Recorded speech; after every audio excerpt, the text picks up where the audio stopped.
get worried when anyone looks at me over the glasses. Yes, I know. That was a very concerning look, wasn't it? You know you're... He was saying, Daddy, behave yourself. You know you are in trouble when they're looking over the glasses. You're doing it to me now. I know, I'm looking over to you. I didn't know what you were going to say. Did you know Donna Marie came into work today with... No, she really rocked her socks. She came in with 2 different shoes this morning. Did you know that? 2 different shoes? By accident. No. She misplaced her glasses. We have to get a picture of that. She had 2 runners on. Where's the social media crew when you need... I know, and she was over in Kelly Centre. I know where they are. So no, I know. But she was over... Greg, let me tell you the full story. She was over... And maybe she could tell her yourself. But she was over in Kelly Centre collecting the papers this morning, right? And she was lopsided. You know, one foot was lower and higher than the other. Hold on a second. Donna Marie, you telling me that they're completely different shoes? Yeah, one is beige and one is white. And what about the heel? Heel size similar? No. Right, so you are lopsided. Well, thankfully, I had a spare pair of boots. Well, that's boring. So you've got the boots on now? Yeah. Oh, well, that's boring. She changed very quickly, you see. Well, that's no fun at all. There's no fun in that. Okay. Have you different coloured socks on today? No. Okay. I'm wearing no socks. Tell you, we do well to get you into a pair of underpants, let alone different socks. I know. Socks. This time of the morning. All right, have a good day. Thanks, Greg. Take care of yourself. Have a lovely day, all right? It's the 9 till noon show. We are about to get things underway, but first we'll get a news update now from Donna Marie Doherty. Thanks, Greg. Good morning. Minister of Agriculture Charlie McConalogue has announced a new scheme for the suckler farming sector. He says suckler farming is the most important farming sector in Donegal and that SCEP will benefit the county.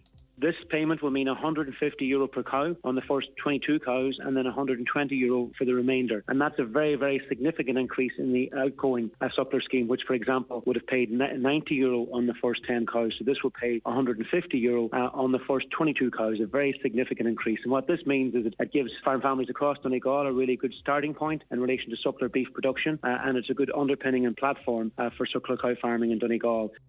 The COVID pandemic will be declared over this year.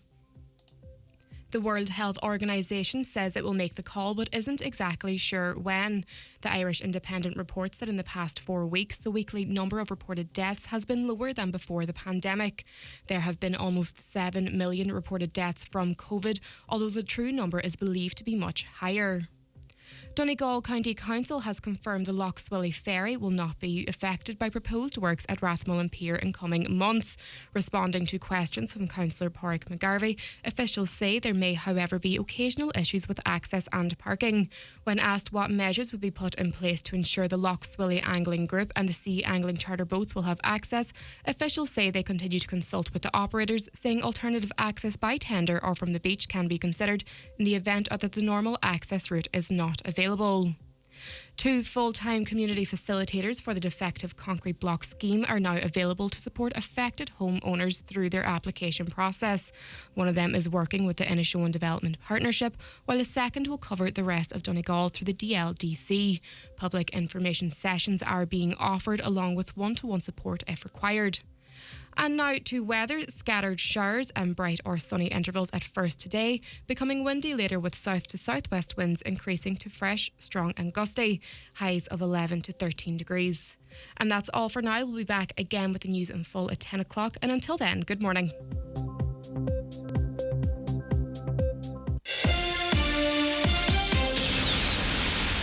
The HPV vaccine protects you from the HPV virus, which can cause cancers, including cervical cancer. And the more young people who get the HPV vaccine, the more will be protected from HPV-related cancers. If you didn't get the HPV vaccine when it was offered to you at school, you could be eligible to get it now, for free, as part of the Laura Brennan Catch-Up programme. So go to hpv.ie to find out more. From the HSE. The county's #1 talk show, the 9 till noon show on Highland Radio. And now it's time for the talk of the Northwest, the 9 till noon show with Greg Hughes on Highland Radio. Hello and a very good morning. It's just turning 5 minutes past 9 on this Tuesday, the 21st of March. How are you keeping today? Happy World Down Syndrome Day to you all. And if you want to get in touch with the programme, it's 086 60 25,000. WhatsApps and text that number, 086 60 25,000. You know you can give us a call as well, don't you? It's Caroline or Anya taking your calls on 07491 25,000. Now, if you want to email, it's comments@highlandradio.com. We've got loads lined up for you to get involved in the conversation with. But also, you can raise your own issues, pass on your own stories to the numbers I've just provided. And you can also jump on your social media, your smart TV, your Fire Stick, your laptop, tablet, whatever it might be. Open up the YouTube app and watch us there, Highland Radio Ireland, or across our Facebook pages, or directly off our website. Click Watch Live at highlandradio.com. Okay, let's have a look at the newspapers this morning. We'll start with the locals. The Donegal Democrat. Micheál Martin has vowed to bring those responsible for the killing of Private Sean Rooney to be brought to justice. The Tánaiste Minister for Defence was speaking at Finna Camp, where he inspected the troops from the 67th Infantry Battalion who will be deployed to Golan Heights in Syria next month. On his first review of Irish troops for overseas deployments, the Defence Minister recalled the tragic killing of Private Rooney while on duty in the Lebanon in December. The Derry Journal this morning tells us that Inishowen's newly appointed Defective Concrete Blocks facilitator plans to hold weekly clinics across the peninsula to reach out to community members who are in the process of applying for the redress scheme. Michelle Coyle officially joined Inishowen Development Partnership at the end of February, and since then has hit the ground running, we're told. One of two DCB facilitators in the county, Michelle is only too aware of the challenges the roles will bring, given the numbers of those affected. Let's go to the nationals now. We'll start with the Irish Times. And a shocking story, really, and one I'm wondering if any of you out there have been affected by and wish to speak about. The first Irish study of people who were stalked or harassed found only half did not report incidents to An Garda Síochána. Only 42% went to the guards. For those who did report stalking or harassment, experiences were more likely to be negative than positive. So maybe that's why word gets around. Maybe that's why so few are coming forward. But I mean, being stalked or harassed is very, very stressful. It's a crime. But less than half of people who have been the victims of this go to the guards, and then their experiences aren't fantastic. A fear of not being believed because of awareness of deficiencies regarding Garda responses to gender-based violence, or a general lack of trust in the Garda regarding gender-based violence, were the main reasons why respondents did not report incidences.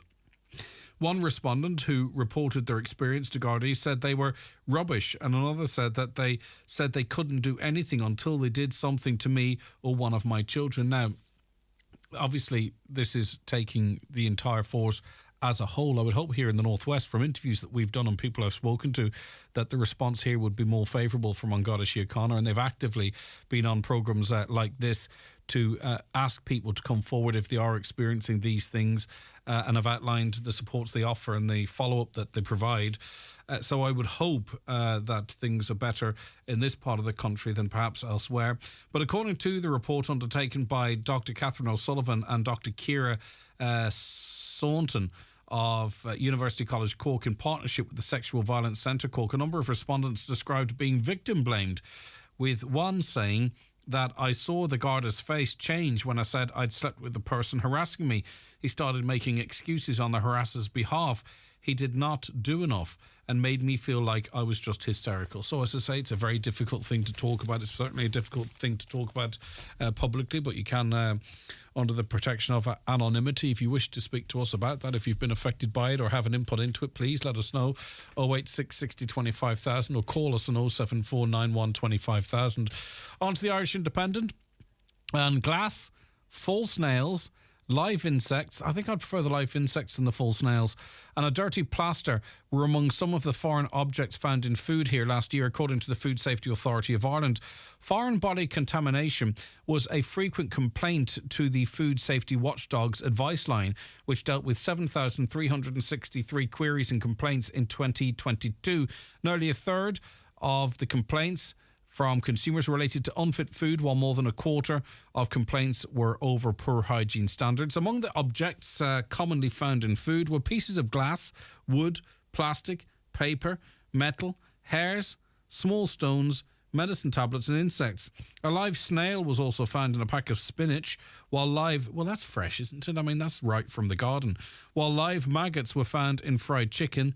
I've nothing to say about that. A part of a disposable glove was found in a Rocky Road biscuit, and a dirty and possibly bloody plaster was found in curry. Consumers also reported finding a false nail in garlic cheese chips, a piece of glass in coffee beans, and metal shavings in chicken wings. Other complaints included meats not being completely cooked, mould on food products, food on sale past its sell-by date, and food served cold instead of hot. Now, obviously, this is a newspaper article, and there were, thousands of complaints, 7,363. Those are the extremes. What's the worst thing you've ever found in your food? Don't say carrots. No, but what is the worst thing you've ever found in your food? What's your worst food experience in that regard? I had a toastie made for me with a fly stuck into it once. I kind of haven't really touched one since. 086 60 25,000. What's your worst thing you've found in your food, or your worst food experience in that regard? 086 60 25,000. I think I have this ability to compartmentalise. I'm sure I've found really nasty things, but I've managed to block the thoughts out. But share it with us, 086 60 25,000. A growing list of demands is being drawn up by TDs as the government seeks to shore up support ahead of the vote on the eviction ban tomorrow. This is the Irish Daily Mail. The Regional Independence Group issued a series of demands to Housing Minister Darragh O'Brien, given their support will be crucial in securing a government victory. And I just don't think... And I don't really know the makeup of the Regional Independence Group. I could name a handful of them probably. But I just don't think they have the balls to vote against the government. I don't know why it is or what they have over them. And I don't mean in terms of anything controversial. But I just do not believe that they will wobble. Tipperary TD Michael Lowry told the Irish Daily Mail last night, "We made a number of requests that we felt should be highlighted. We just have to see what the government comes up with." He denied that this was about securing funding for the local constituencies, because and I think any of these agreements between independents or any grouping for that matter, and the government, they should be made public, because we're talking about a housing crisis here. We're talking about potentially at least 4,000 people being chucked out of their homes on April 1st, right? Now, if this is about getting funding for a bridge or a footpath or a road, and that's how you support the government on this issue, there's something fundamentally wrong with politics in this country, isn't there? If it's about, say, I don't know, providing housing or maybe that's more palatable. But if they go with a shopping list that's not related to housing with a view to supporting the government in housing, the politics in this country is finished, really, as far as I'm concerned. I just think that would just be unbelievable. But anyway, he denied that the demands were about securing funding for their local constituencies. However, another TD told the Mail that a few million to go towards a local project would make them happy. So there it is. One TD is not interested in housing, according to the paper. They're interested in getting a few bob for the local community, and then they'll vote with the government. Am I the only person that thinks that's fundamentally wrong? I naively thought they were making proposals only on housing or something, but they're actually going in with a wish list, some of them, according to this paper. What do you think about that? 086 60 25,000. As I say, I just think that is a terrible state of affairs for Irish politics. Mr. Lowry said the requests include tax relief for small landlords, increasing the band rate and eligibility criteria for a scheme to bring vacant properties back into use. Again, if it's about amendments to improve the housing situation, I can kind of live with that. But one TD said he needed a few million for his local constituency to support the government. It's awful for the McMonagle family. Jasmine McMonagle, of course, was brutally murdered quite some time ago now. In fact, 2019, hard to believe. And that pain, unimaginable for her mother and family, the rest of the family, indeed. You can only imagine. You can't imagine, actually. I say you can only imagine, but you can't. And then they've waited this long for a trial in an effort to seek justice. Again, it must be just an awful, awful experience for them. And now the trial has begun. Possibly relief that it is about to begin. and that, justice can be found if it can be found through this trial. Of course, I'm not in any way saying anything that might compromise the outcome of the trial. I'm speaking kind of generally. But then having to hear the brutal details, I'm not even fully comfortable in reading them out. But unfortunately, we can't hide away from these things either. But for the next week or two, we all need to think on Jasmine's family and all those affected by this awful crime as the trial goes on. Mother of two, Jasmine McMonagle met a brutal death in her own home and was found by Garda in a pool of blood after she was strangled and had blows rained down on her by her on-off partner. A murder trial jury has heard, I should say. 32-year-old Richard Burke of Killygordon, originally from Donegal Town, was arraigned before the Central Criminal Court sitting in Monaghan yesterday. He pleaded not guilty to the murder of Ms McMonagle at Forest Park, Killygordon on January 4th, 2019, but guilty to manslaughter. The jury's been told they will hear evidence from two psychiatrists who agree that Mr Burke was suffering from a mental disorder at the time of the killing, which substantially diminished his responsibility. Opening the case for the state, Anne-Marie Lawler, senior counsel, told the jury that Ms McMonagle, 28, had been in a relationship with Mr Burke on and off since 2016. She said Ms McMonagle was at home with her two children on January 4th when she contacted Gardaí at around 4:20am with concerns about her own safety. Ms Lawler said when Gardaí from Lifford attended the family home, a standoff ensued after Mr Burke wielded a meat cleaver at members of the force. A crisis negotiator attended, and following a 3-hour standoff, Gardaí forced their way into the property at 7:30am. Ms Lawler said Jasmine McMonagle was already dead by the time Garda entered the house, but thankfully her two young children were found unharmed. And thinking on those two young ones as well, but I know they'll be getting all the support that they need from the family there, the wider family. On to the Irish Sun this morning. The DUP will tomorrow vote against a key part of the British government's deal with the EU on post-Brexit trade rules. The UK Parliament is to debate and vote on the Stormont break. A key part of the Windsor framework enables Britain to stop new EU laws from applying to goods in Northern Ireland if requested by a third of Stormont MLAs. But DUP leader Jeffrey Donaldson has confirmed his party will scupper it. He said last week, I indicated that while significant progress had been secured in the Windsor framework across a number of areas, it does not deal with some of the fundamental problems at the heart of our current difficulties. It's our view that there remains key areas of concern which require further clarification, reworking and change. That being said, there are enough numbers, aren't they, to see that through the Houses of Parliament, so the DUP can oppose it, but it won't stop it, so they'll have to come up with another plan of action. Finally, in the Irish Daily Mirror, energy credits worth hundreds of millions of euro are set to return for everyone in the country after a new windfall tax law is green-lighted this morning. Eamon Ryan will ask the government to sign off on legislation today that will pave the way for them to collect up to €600 million from energy companies this summer. The money will make its way back into bill payers' pockets in late autumn, we are told. How much of it, I don't know.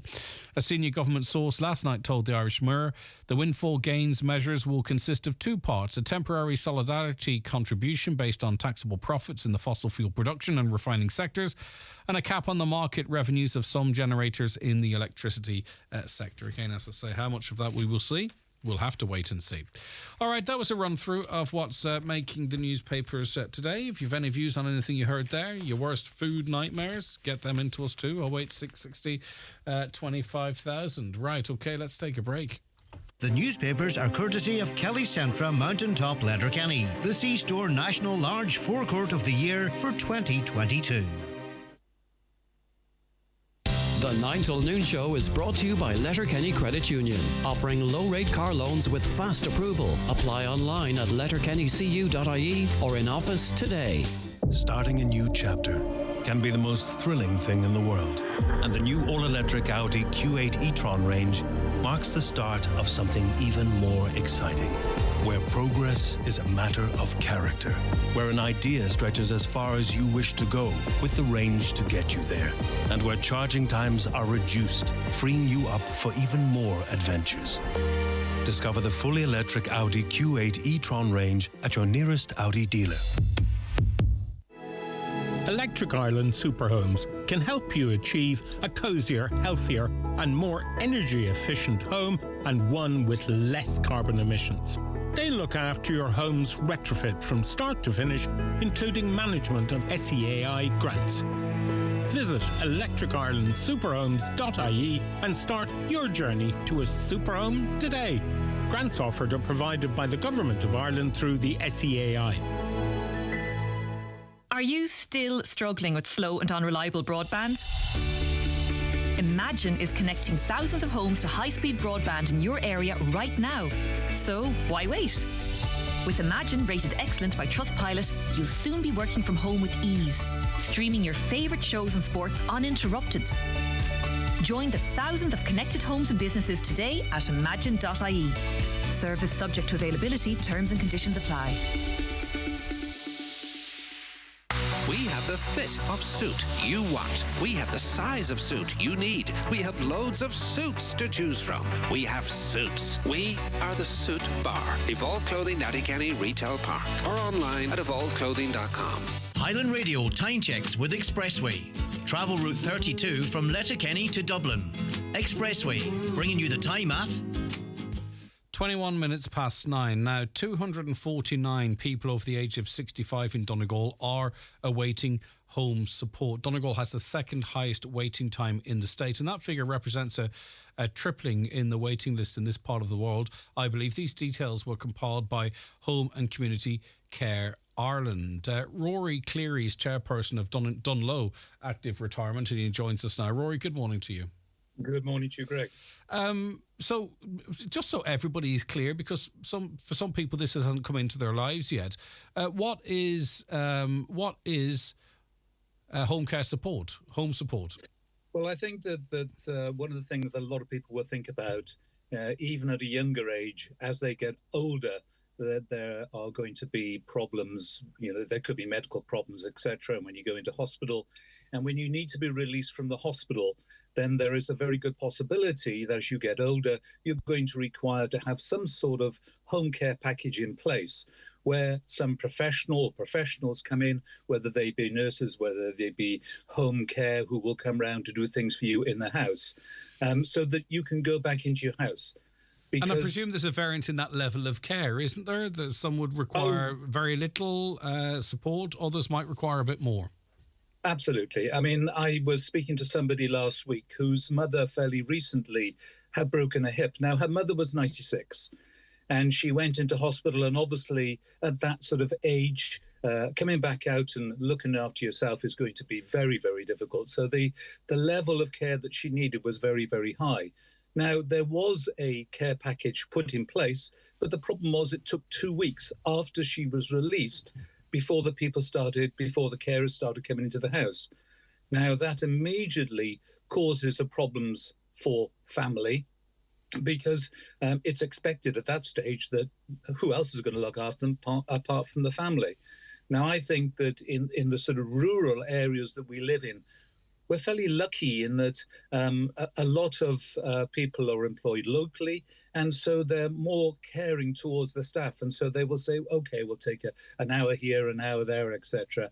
But it is very, very difficult when you're released from hospital and you have some form of disability from the operation or whatever it is that you've actually had in the hospital. And before we talk more about, obviously, the impact on people and the community, I have to make the connection, of course, as well. This is part of the problem with overcrowding at Letterkenny University Hospital, because they will only presumably discharge someone when measures are in place for their care.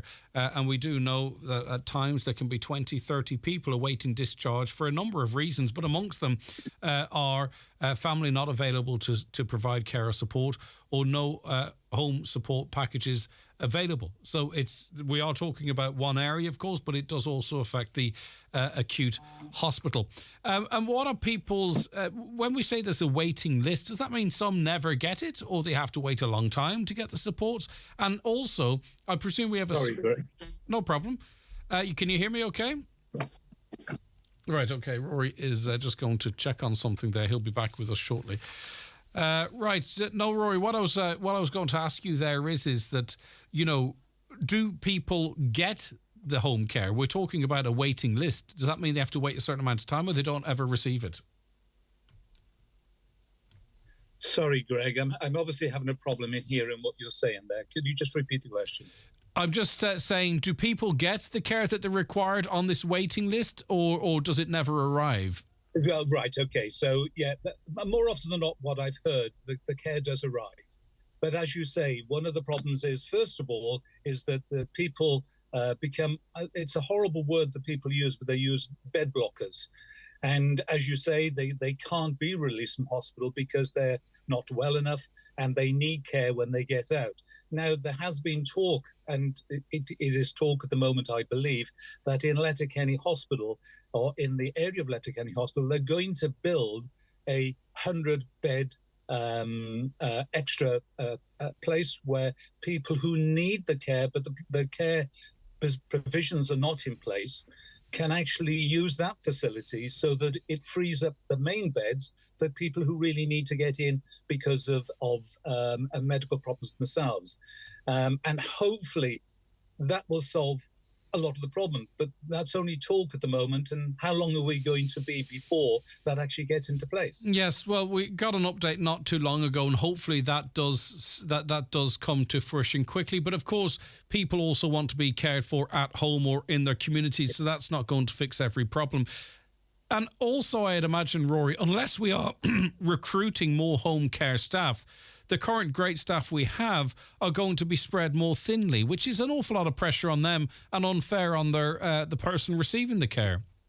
Absolutely. And, you know, even at the moment, somebody else told me that they get care, people coming in, but they're only given 15 minutes or 20 minutes to deal with the patient. And not only that, but the family have to get things in place so when the carers come in, they get the job done as quickly as possible. I mean, these carers obviously have a very, very difficult job, but they're not really given enough time as well. And again, as you say, it's taking on extra people in that position. It's something that's always worried me as you get older, and I'm just turned 70 last year. And, you know, you think to yourself, what is going to happen with the years as you get further down? As you can tell from my accent, I'm not from this area at all, so I have no family here. But if I was to go into hospital or my wife was to go into hospital, then we don't have family who can help. Now, to be fair, the people here are fantastic. The local people are fantastic. The Irish people are known as that for that. And it's really good that they would come and help. But it really needs to be more resources need to be put into the home care packages. And also, we owe older people who built this country for us and laid the groundwork on which we live now. We owe them that. We don't want to live in a society that older people feel like a problem or a burden. There's absolutely no reason why that should be the case. This is down to a lack of planning for many, many, many years, and also a lack of resources and will being put into this sector right about now. And, you know, this is not just about the care of a person. This is how this makes them feel as well. It's not right what we do. Yes, absolutely. As I think the other thing that a lot of people worry about as they get older is monetary wise, and you know they are concerned that they're one becoming a burden on their family, two have they got enough money to pay for these carers. They're going to have people coming into their homes that they don't know, but I mean the carers are fantastic people, etc. And so you know generally it is a great problem. And then, of course, as you get older, you've got the situation as if people cannot be coped at home, you have to start looking at care homes, etc. And that's the last thing that people want to do because they want to be in the community, they want to be in the home, they want to stay in the home. Apart from anything else, it's going to save the government a lot of money by having people in their homes rather than being in a home or whatever. So it is very important that these facilities or more monetary items are put into the care home, into the care facilities within the house. And it's not an immediate problem now, maybe as much, but you keep mentioning the word home and people being in their home. The problem that's going to be perhaps for future generations, maybe sooner rather than later, is more and more people are renting and may never own a home. And we don't really have a plan what do you do in that regard when someone can no longer pay rent or the house is too big for them? We don't have alternative accommodation and we're not planning for that. So we are switching to sort of almost like a rental nation, like other nations in Europe, for example, but we don't have any plans. So that's going to amplify the concerns and worries people have as they advance into their older years. They don't have the home that they, that many people just take as, I want to be in my home. I want to be in my home, exactly. And in the long term, it is cheaper for the government to have them in their own home rather than to have to look to put them into care homes, something like that, or people having to give up jobs to look after their relatives, their mothers or their fathers or whatever. And, that is another problem that can happen. One of the things that I think we lack over here, one is homes specially for older people. I know that particularly in Letterkenny, they're looking at the present moment of building homes specifically built for older people. And also there should be more people should look more into what they call sheltered accommodation, where you can have your own flat, but it is within a complex where there are carers on site all the time. So all these sort of things need to be looked at. And the willingness is there, because I've spoken to older people living in very large houses, 3 or 4 bedroomed houses, and they approached the council and said, can you find us a 1-bedroomed bungalow? We are in a family home that will look after a large family, and they wanted the council to facilitate that. That makes perfect sense, doesn't it? To find them or build them a property that is closer to services, for example, or the hospital that suits their needs, and free up this 3 or 4 bedroomed house for a family for the rest of their lives. But unfortunately, we don't have that level of joined up thinking. And Rory, there's another. Go ahead. To be fair, that I think that there are there's a lot more discussions going on at the moment, particularly as it always happens in Dublin, around that area, where there are more of these places being built, which are specifically for the older people. And I think that is good. But you're right. Yes. Better than late than ever, because this conversation I talk of was 4 or 5 years ago, and that was if they had, not saying they should do anything off the back of what we're talking about, but if they listen to the public, if the decision makers listen to the public, a lot of the solutions are there. And very finally, Roy, I want to talk about another group of people, and that are families under a great deal of pressure now. They've got their own children. They've got maybe both adults in the house working, struggling with bills and all that type of stuff. And that scenario you talked of earlier, where an older person, or even not an older person, needs additional care. A great deal of pressure on them to provide it because it's family and stuff. But the realities of life means it's very difficult for them. And the lack of home care packages or home support is adding greater pressure onto the children as well, who are in an impossible situation a lot of the time. Absolutely. If you think about it, it is a very awkward situation for people, for families, and the worry that they would be going through and having to rely on, you have to get people together, families, friends, etc., and help out each other. And it's not the right sort of thing. And I think that, as we say, there ought to be more monetary items put into the home care situation, etc. Fine, exactly. And again, it's like so much we talk about on this programme. Spending the money saves the state money in the long run. You spend a $5 and you save a $10. You know what I mean? We with proper planning and proper decision making, it's actually less of a burden on the state's finances, and that's what always confuses me as to why progress is so slow. Rory, sorry, it's been lovely speaking to you. I really appreciate your time. Thank you very much indeed, and enjoy the rest of your day, and best wishes to you and your partner. Right, okay. Any views on that? 086 60 25,000. You know that's the WhatsApp and text number, don't you? If you want to give us a call to 074 91 25,000. Watch the show live now on YouTube, Facebook, and at highlandradio.com. The 9 till noon show is brought to you by Letterkenny Credit Union, with monster loans available up to €60,000 for all occasions. Visit letterkennycu.ie. Like cracking Easter offers from Aldi? Fresh hot cross buns in store now, and from 23rd of March, save 20%, only 99 cent while stocks last. Medium Easter eggs, including Cadbury mini eggs and buttons, save 33%, only 99 cent. And from 23rd of March, save up to 57% on this week's Super 6 fresh fruit and veg offers. Turnips and mange too, only 49 cent, which saves even more of your Easter bunny money. Nah, I don't like it like that. I love it. Aldi, everyday amazing. Sleek, smooth, safe, modern. Oh, you want to hear more?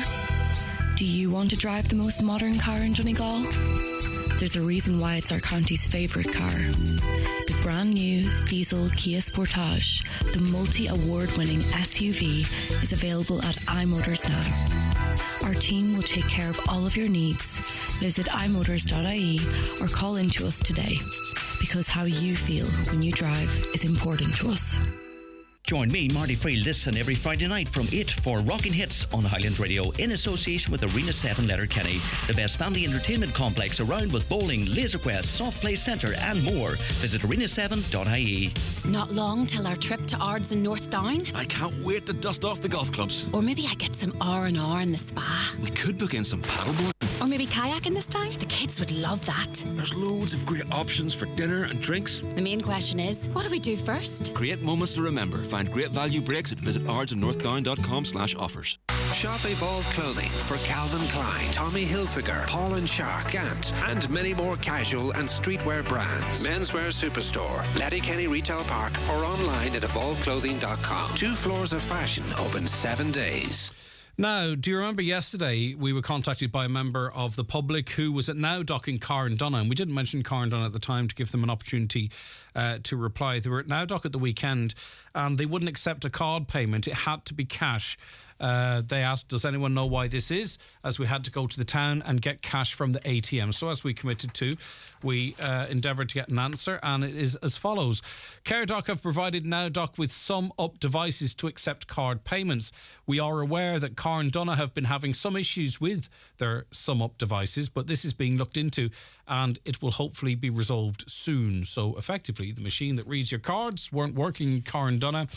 But they're working on it to get them working, if that all makes sense. So into the future, hopefully, you'll be able to pay by card there if you have to call in. Right, Chelsea joins us now. Chelsea, thanks very much for doing this. I think this is really important and gets a good message out there. Chelsea, good morning to you. Hi, how are you? I'm all right. You're not too well, I would say, because scammers have been able to access your Revolut account and you've lost a ton of money. Well, it seems a ton of money to me anyway. Tell us what happened. So basically it started with a notification through my Revolut account last Monday. It said that someone had logged in. So I went in and put my code in for my Revolut and I thought nothing of it. So then it went to Thursday and I got a phone call from what I thought was my Revolut account. And they knew everything about me. They knew all my details. They knew where I was from. And they told me that my account had been hacked. They said that it was through my emails. So basically they told me that they were going to try and secure whatever funds that I had in my Revolut. And I told them, I don't really use Revolut, so it's not a big loss to me. But they said, so is your Revolut connected to your AIB or your bank? And I said, yeah, it is. And that would be my concern because I get my wages paid through my AIB account. So basically then they said that AIB was going to call me back. So that fella hung up and another fella rang me back. No. And he claimed that he was AIB and that my AIB account was going to be put into a block and no one would be able to get in or out of it. So he said because of this, the hacker that was in my Revolut account is in my AIB account. And he won't be able to get out of it for 12 hours. And now, just before we carry on that conversation, both of these guys are scammers. Yeah, they both are. They were both in the game. Scammers, right. It's very complex. But at the time, I obviously thought that I was talking to. Yes, for sure. I can see why. Yeah. Yeah. So basically, they said that my account was going to be on block, but the hacker wouldn't be able to get out of my account for 12 hours. And I asked him, well, what happened? money that's in there. And they said, look, we're going to keep an eye on it, and whatever is taken from you will be put back in your account.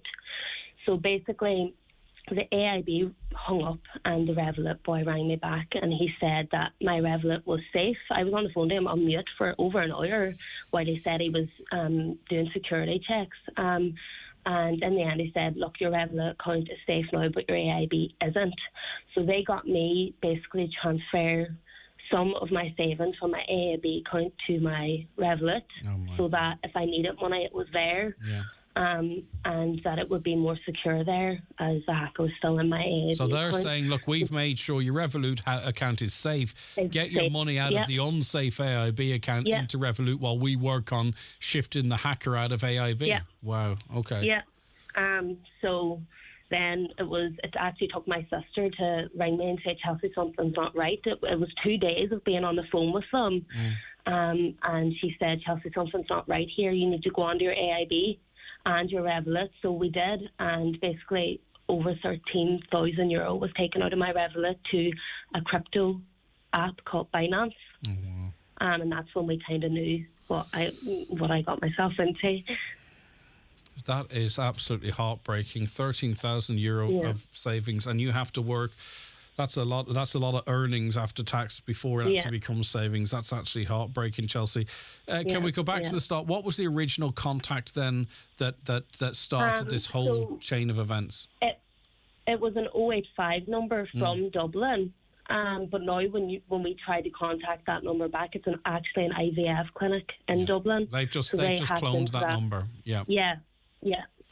And it said, the original text said there's been some unusual activity on your account, or what did the original text say? It said that it wasn't a text message, it was actually through my Revolut app.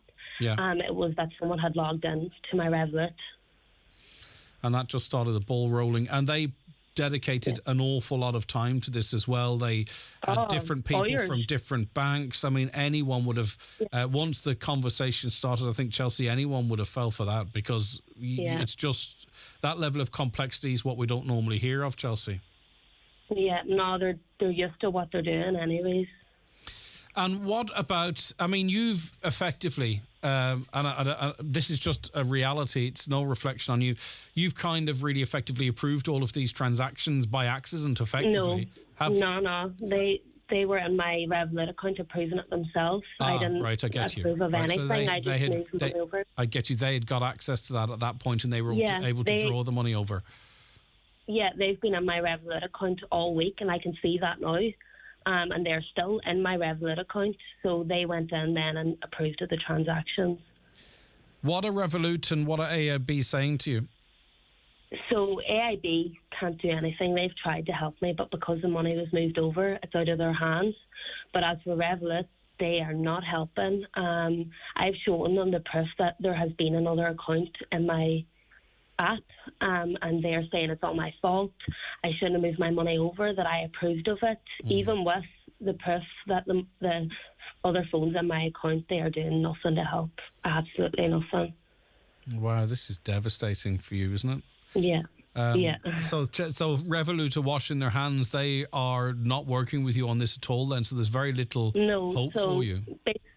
Basically, up until last night, the transaction was pending. It hadn't fully gone through yet. I had asked Revolut, please freeze this payment until at least you investigate it, but they said, no, we're not doing that. Wow, we can't do that. They had an opportunity to... they were speaking to the account holder, and that was still pending. They had an opportunity to freeze it, and they didn't. No, they wouldn't do anything for me, and now it's completed, it's gone through, and they're still saying, oh, well, there's nothing we can do, it's your own fault. Wow, that's just awful, Chelsea. I mean, you're saying at this point now, you know, if you're on Revolut, get off it. That's what your feelings are. Definitely. Yeah, they are not helping. Even if you look up now, the amount of people that is going on about Revolut is shocking. And, I mean, normally at this point there's somewhere to turn.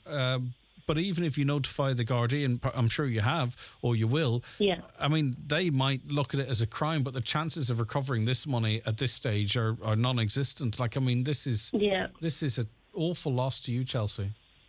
Yeah, it is. I have no hopes at this stage of getting it back. I just want people to be aware of it at this stage now. All right, Chelsea. Well, listen, we all have to learn But I mean, at the end of the day, this is so complex. How many of us would have spotted it in time? Because what they've gone through to sort of they made out they were helping you, that they found a problem, that were assisting you, and all the while behind the scenes, what they're the ones actually scamming you. It's terrible. It's terrible, Chelsea. But listen, thanks for helping us spread the word. I appreciate that. It's no comfort to you whatsoever, but I do know that you've gone public on this so as to avoid other people suffering the same fate. Yeah. All right, Chelsea. Again, I'm really sorry you've gone through it. There's nothing I can say other than that. All right, Chelsea. Bye-bye. Thank you. All right, take care. Chelsea Farrell there. Lost €13,000. Just, I mean, I think any of us could have fallen for that. The one thing I will say, and I was in the room with someone when this happened to them, and it just happened to be after a transaction, so it looked legit, and they almost lost 1,000. I think it was about 1,000, but managed to stop it quick. Is the scammers now can clone numbers, excuse me, and they can clone a number in a way that it appears in your thread. So if you open up your SMS on your phone with your lending institution or your credit union or Revolut, you have a thread of texts that says, you know, it could be, you know, your 6-digit code to approve the transaction, 6-digit code to approve the transaction. You transferred €20 to whoever. And then in that thread, the scammers can make this message appear. So you open it up, it is from Revolut. Now, of course, further investigation will show you that it's from a different number, a clone number, but they can put these SMSs in the thread of your lending institution. And once they've done that, and once they shock you enough, then they kind of can have you. So just be extra careful. And we really thank Chelsea for helping us to try and spread the word there. It's very, very much appreciated, though it's no comfort to her, I don't think, at this point. Because, I mean, to accumulate €13,000, you have to work so hard, and you have to earn much more than the 13 to get that into the bank too. That's the other side of it. So many hours of graft, you know, to get that money. The 9 till noon show with Letterkenny Credit Union. Simplify your debts with a debt consolidation loan from Letterkenny Credit Union. Call us on 074 910 2126 or apply online via our app or in office today. SuperValue makes saving money as easy as 1, 2, 3. 1. We match Aldi on the products you love, like SuperValue cod fish fingers, $1.35. SuperValue organic mini apple rice cakes, 79¢. 2. Get thousands of special offers. And 3. Money off vouchers every week on the app. SuperValue makes saving money as easy as 1, 2, 3. If I learned one thing in the last year, it's that falling into debt can happen to anyone. Luckily, I heard about the ISI, the Insolvency Service of Ireland. Their professional advisors can help you restructure or even write off your debt. The first thing they said to me was, every debt problem has a solution. I can still feel the relief. So if you're worried, visit their website backontrack.ie or free text Get Help to 50015. The ISI. Together, we'll get you back on track. This is an initiative of the Government of Ireland. The Top Line annual spring sale starts this Thursday, 23rd of March. High-quality hardware, tools and outdoor products for your home or garden projects. Visit your local Top Line store for great products at great prices. Shop our spring sale for 1 week only. Top Line, here to help, happy to advise. Are you looking for an exciting new opportunity? Randox Toronto are hosting a Careers Open Day on Saturday, 8th of April from 9:30am until 12:30pm in Dunloe, Donegal. Come in and see the facility, discuss job opportunities directly with staff and be in with a chance to win an Easter basket. Apply for roles at randox.com. Highland Radio weather updates with Ireland West Airport. Fly daily to London Heathrow with Aer Lingus and connect to 80 plus destinations worldwide, including Boston and New York. Ireland West Airport. Don't just take off, take it easy. Scattered showers and bright or sunny intervals at first today. Clouding over from the west, with rain becoming widespread this afternoon and evening, becoming windy later with south to southwest winds increasing, fresh to strong and gusty, highs of 11 to 13 degrees. Now, you may have heard reports or read reports that Irish people are among the biggest users of cocaine in the world. This according to a new report by the UN Office on Drugs and Crime. Ireland trailed only Spain, the Netherlands and Australia for cocaine use and consumed the drug at the same rate as the US and Austria in joint fourth highest place globally. This effectively means that just short of 1 in 40 people in Ireland reported using cocaine the previous year, 2.4%. Now, I presume that's of the general population, right? So if you... I'll ask actually Stephen McLaughlin, Clinical Director at White Oak Centre in Muff, who joins us. Stephen, thank you very much for joining us. Good morning. I'm not sure if this is, between ages, but if you were to pull out the people least likely to take cocaine, so very young people maybe, or people over a certain age, that percentage probably increases quite dramatically. Yeah. The way I would, I suppose, have experienced it working here at White Oaks is that we almost assume that anyone under the age of 40 coming in for addiction issues, that cocaine is pretty much likely to feature along, maybe with alcohol. Alcohol would still be the most prevalent cause of addiction, but cocaine, certainly over the last 7 or 8 years, I'm working here about almost 11 years, and for myself and my colleagues, we've noticed a very significant increase in the number of young people, basically between the age of 20 and 40, who are coming in with cocaine addiction. I'm sure this is down to sort of popular cultural influences, and every TV show that you watch, they're snorting cocaine, and very often they don't present the negative elements of that. I kind of get the feeling that cocaine has kind of moved a little bit into the realm of cannabis, where you'd have a lot of people that say, look, it's just like drink. It's just for a night out. It's not a hard, serious, bad drug. I'm not suggesting that for a second, but I just wonder amongst younger people if that's the perception. And then, of course, once they're hooked, they're hooked. I think certainly it has become much more normalized. In previous times, it may have been seen as something used more exclusively by those who were better off, perhaps those who worked in high-pressure jobs, etc. That has all gone.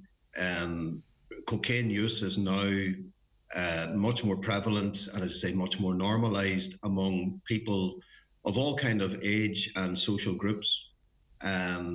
And I think a lot of that is down to the easy availability of the drug. Can you talk to me about that, what you've learned from people you speak to about the availability and the widespread availability of it? Presumably then people see it as very easy to get your hands on. Yeah, well, very much so. I mean, anecdotally speaking to people who come for treatment, they would certainly be of the view that, as someone said to me, maybe a wee bit flippantly, it's easier to get a bag of cocaine on a Saturday night in Letterkenny than it is to get a pizza.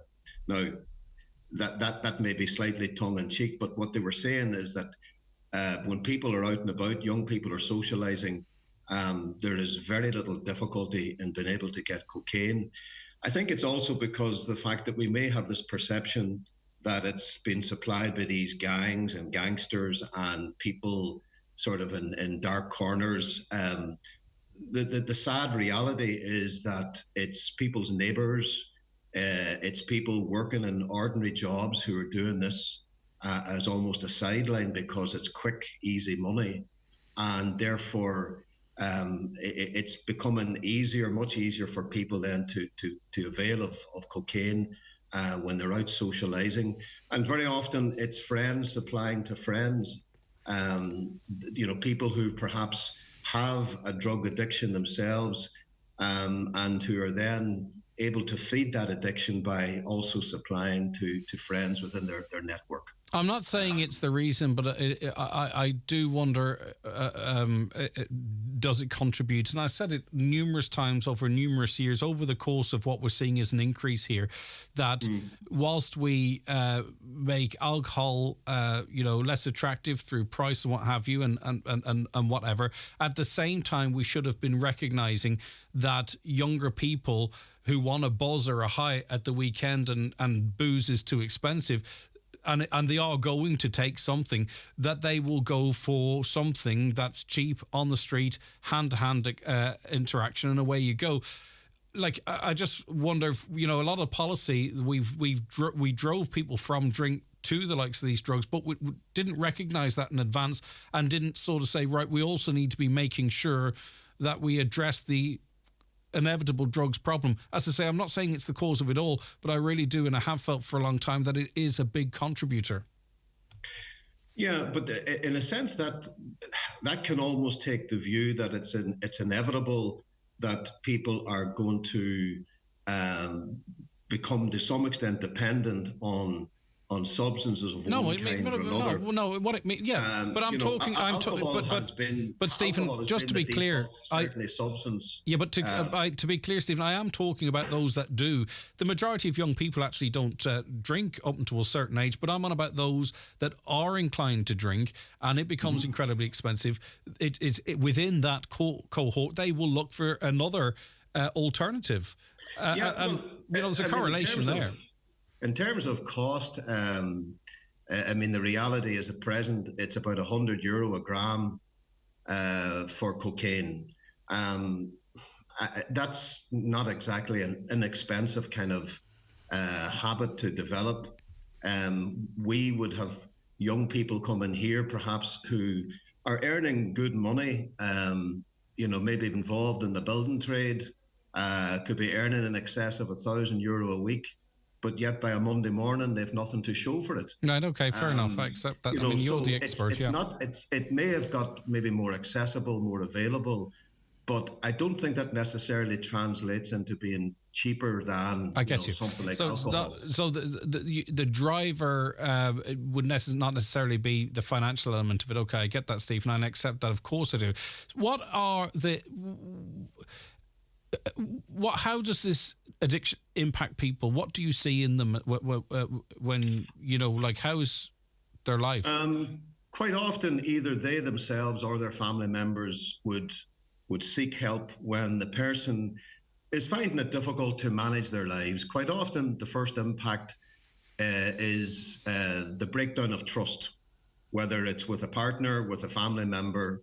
They don't know where they are. Money seems to be missing. They're spending a lot of money. They're being secretive in their behavior. So there's a breakdown of trust with people close to them. The other thing that's noticeable is that a person's mental health begins to suffer because they become easily agitated. They get easily stressed by the smallest of things. They're no longer dependable. They maybe start to miss work. And then there's physical symptoms of it where, they're not sleeping properly. They're restless. They have mood changes. Those are the signs that people close to them usually pick up fairly quickly. And then it develops from that, particularly if a person develops a serious addiction whereby, they can get involved and end up running debts. And we would have particularly family members coming in here telling us of the kind of sums of money that they're paying off to dealers because their son, their daughter, their husband, whoever has got involved and has ran up significant debts that they're unable to pay off. There's the worry, the fear for family members because quite often the dealers then aren't just going to stop with the individual who's using the drugs, but they will demand the money of whoever is close or attached to the user. So there's a whole series of ripple effects that stem from the person's usage. Yeah. And it's not by any means, a harmless drug, or people talk about using it recreationally. That's far from the truth because, once a person becomes dependent on using cocaine in order to, as a stimulant to derive some kind of pleasure, the simple fact of the matter is that they will build up a tolerance, which means that they will have to use more and more of the drug to get that original buzz that they would have had. And so it's a greedy drug in that sense. Yeah. It takes more and more of the person. All right, okay. And listen, obviously, we don't want to see reductions in police drug units within Garda Síochána and what have you. as we try and deal with this problem. Stephen, listen, thank you so much for your time. I really appreciate it. I wish we were speaking under different circumstances, but it's great to get the views of an expert. Thank you. Stephen McLaughlin, Clinical Director at White Oak Centre in Muff. We'll be back with more after the news at 10, which will be just a minute late. The 9 till noon show is brought to you by Letterkenny Credit Union. Digital loans now available. Apply online or via our app today and get your loan transferred directly to your current account. Dogs, cats, rabbits, birds and fish. Some of the popular home pets that need care and attention every day. At Gary's Pet World, our fully trained staff are here to help you and your pets. We offer great advice and value on all foods, accessories, grooming and care products with incredible offers on all leading brands. Shop in store at Gary's Pet World, Letterkenny Retail Park, open 7 days per week, or browse and buy 24/7 at petworld.ie.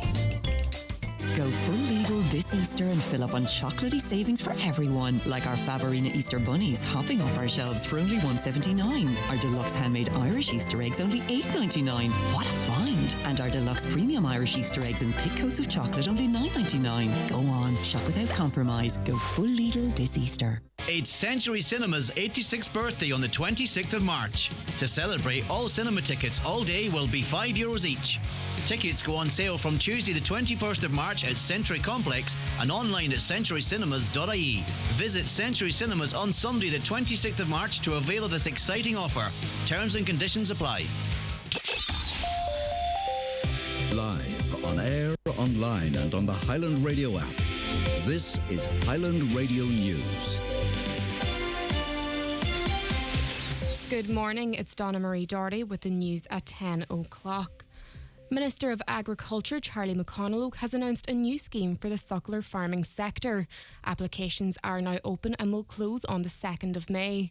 He says suckler farming is the most important farming sector in Donegal and that SCEP will benefit the county. This payment will mean €150 per cow on the first 22 cows and then €120 for the remainder. And that's a very, very significant increase in the outgoing suckler scheme, which, for example, would have paid €90 on the first 10 cows. So this will pay €150 on the first 22 cows, a very significant increase. And what this means is it gives farm families across Donegal a really good starting point in relation to suckler beef production, and it's a good underpinning and platform for suckler cow farming in Donegal.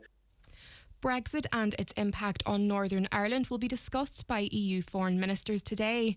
The General Affairs Council is expected to formally accept the Windsor Framework, which was negotiated by British government and EU officials last month. However, DUP leader Geoffrey Donaldson said he would not be supporting the new deal and when it comes before the House of Commons tomorrow. Speaking ahead of the Council meeting in Brussels, Minister of State for European Affairs and Defence Peter Burke believes a new agreement will be approved. In terms of the Windsor Framework, it's important today that we get the formal decision to bring forward the amendments to the withdrawal agreement, and obviously that would provide the pathway for the joint committee to sit on Friday. And also I note there's a vote in the House of Commons during the week. So we have a huge busy schedule. Cases of the winter vomiting bug are on the rise. 394 cases have been reported in the first 10 weeks of this year, which is 4 times more than last year. Most of the cases have involved children under the age of 5 and people over the age of 65. Anyone with symptoms is being asked to stay at home. Donegal County Council has confirmed the Lochswilly Ferry will not be affected by proposed works at Rathmullen Pier in the coming months. Responding to questions from Councillor Pádraig McGarvey, officials say there may, however, be occasional issues with access and parking. When asked what measures will be put in place to ensure the Lochswilly Angling Group and sea angling charter boats will have access, officials say they continue to consult with the operators, saying alternative access by tender or from the beach can be considered. That would be in the event that normal access routes are not available. Councillor McGarvey is welcoming the answer. The Lochswilly Sea Angling Group raised concerns over the access to the marina and their boats from the pier with the works out for tender at the minute. They also raised concerns that their insurance didn't cover them for the transport of their customers from the beach.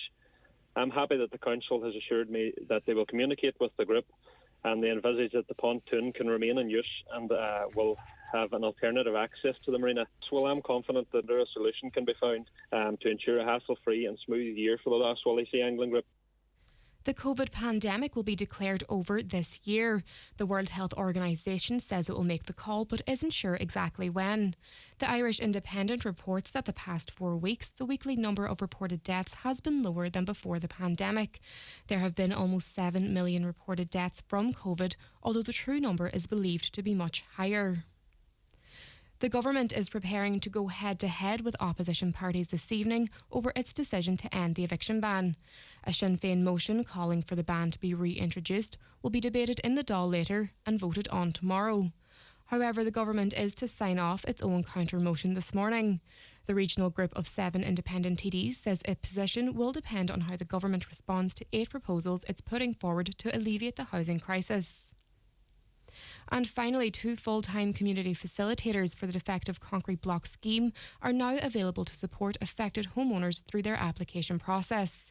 One is working with the Inishowen Development Partnership, while the second will cover the rest of Donegal through the DLDC. Public information sessions are being offered along with one-to-one support if required.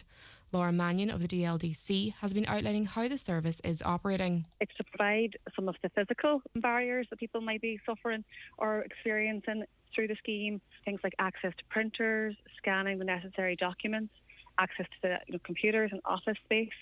The second area then really is guiding people through the application process themselves. People get further information requests, access to information around folios, boundary issues, etc., etc. And then lastly, it's just also signposting homeowners that are affected to other support services within the community, counselling, mental health support.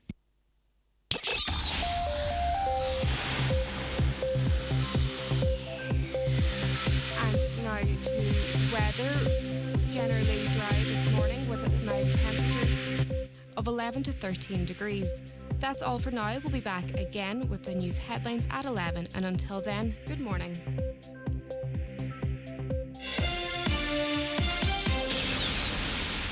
The obituary notices this Tuesday morning, March 21st. The death has taken place of Mary P. McLaughlin, Fraser, Churchtown, Carndonagh, and formerly of Cashel, Glenealy. Removal from the Eternal Light Chapel of Rest, Mountain Top, Letterkenny, today at 2:30 p.m, going to her home in Churchtown, Carndonagh. Funeral from there on Thursday at 10:15 a.m, going to St Mary's Church, Bocken, Culdaff, for Requiem Mass at 11 a.m, with interment afterwards in the adjoining cemetery.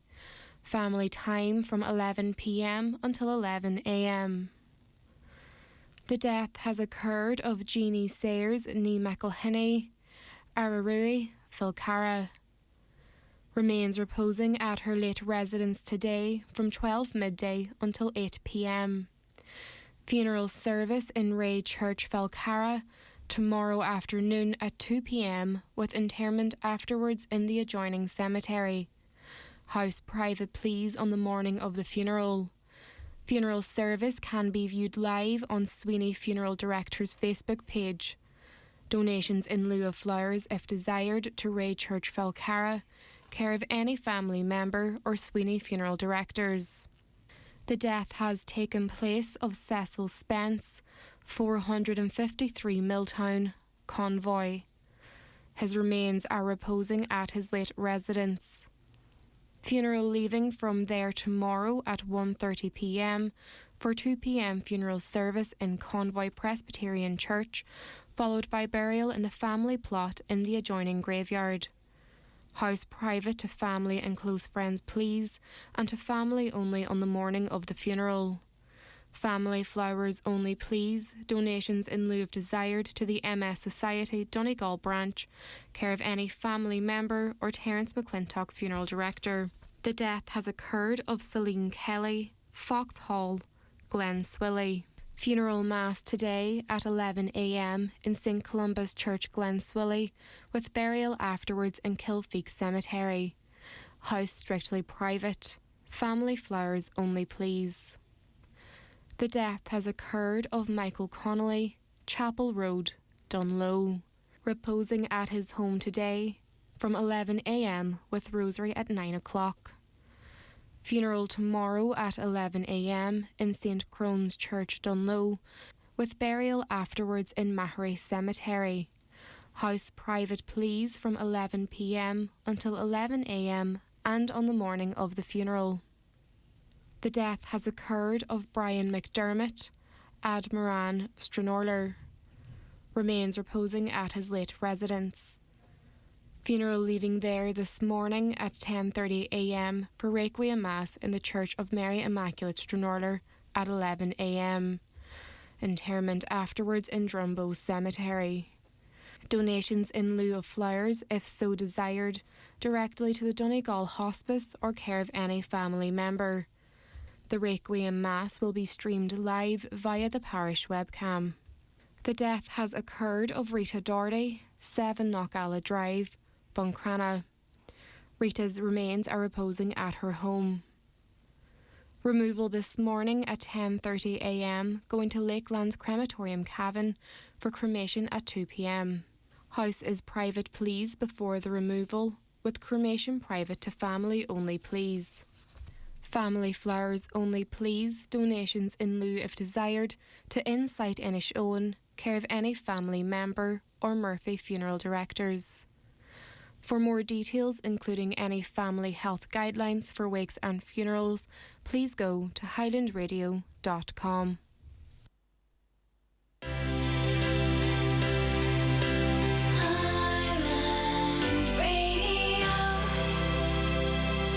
Hi, Adam Harris here from As I Am, Ireland's national autism charity. Sunday 2nd of April is World Autism Day, and we're asking you to put on your walking shoes and join us for our Same Chance Walk for Autism in Belmont Domain in Greystones. The Same Chance Walk is a great way to show your support by helping to raise much needed funds for our work with autistic children, families and adults. We all deserve the same chance in life, but autistic people face barriers that others don't. Please help us to remove these barriers. Join us on the 2nd of April. Sign up today at asiam.ie.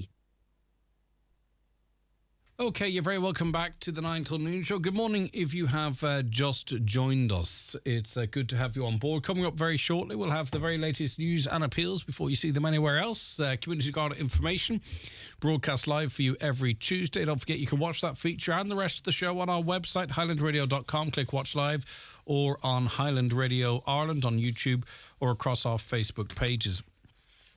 Hi, Greg.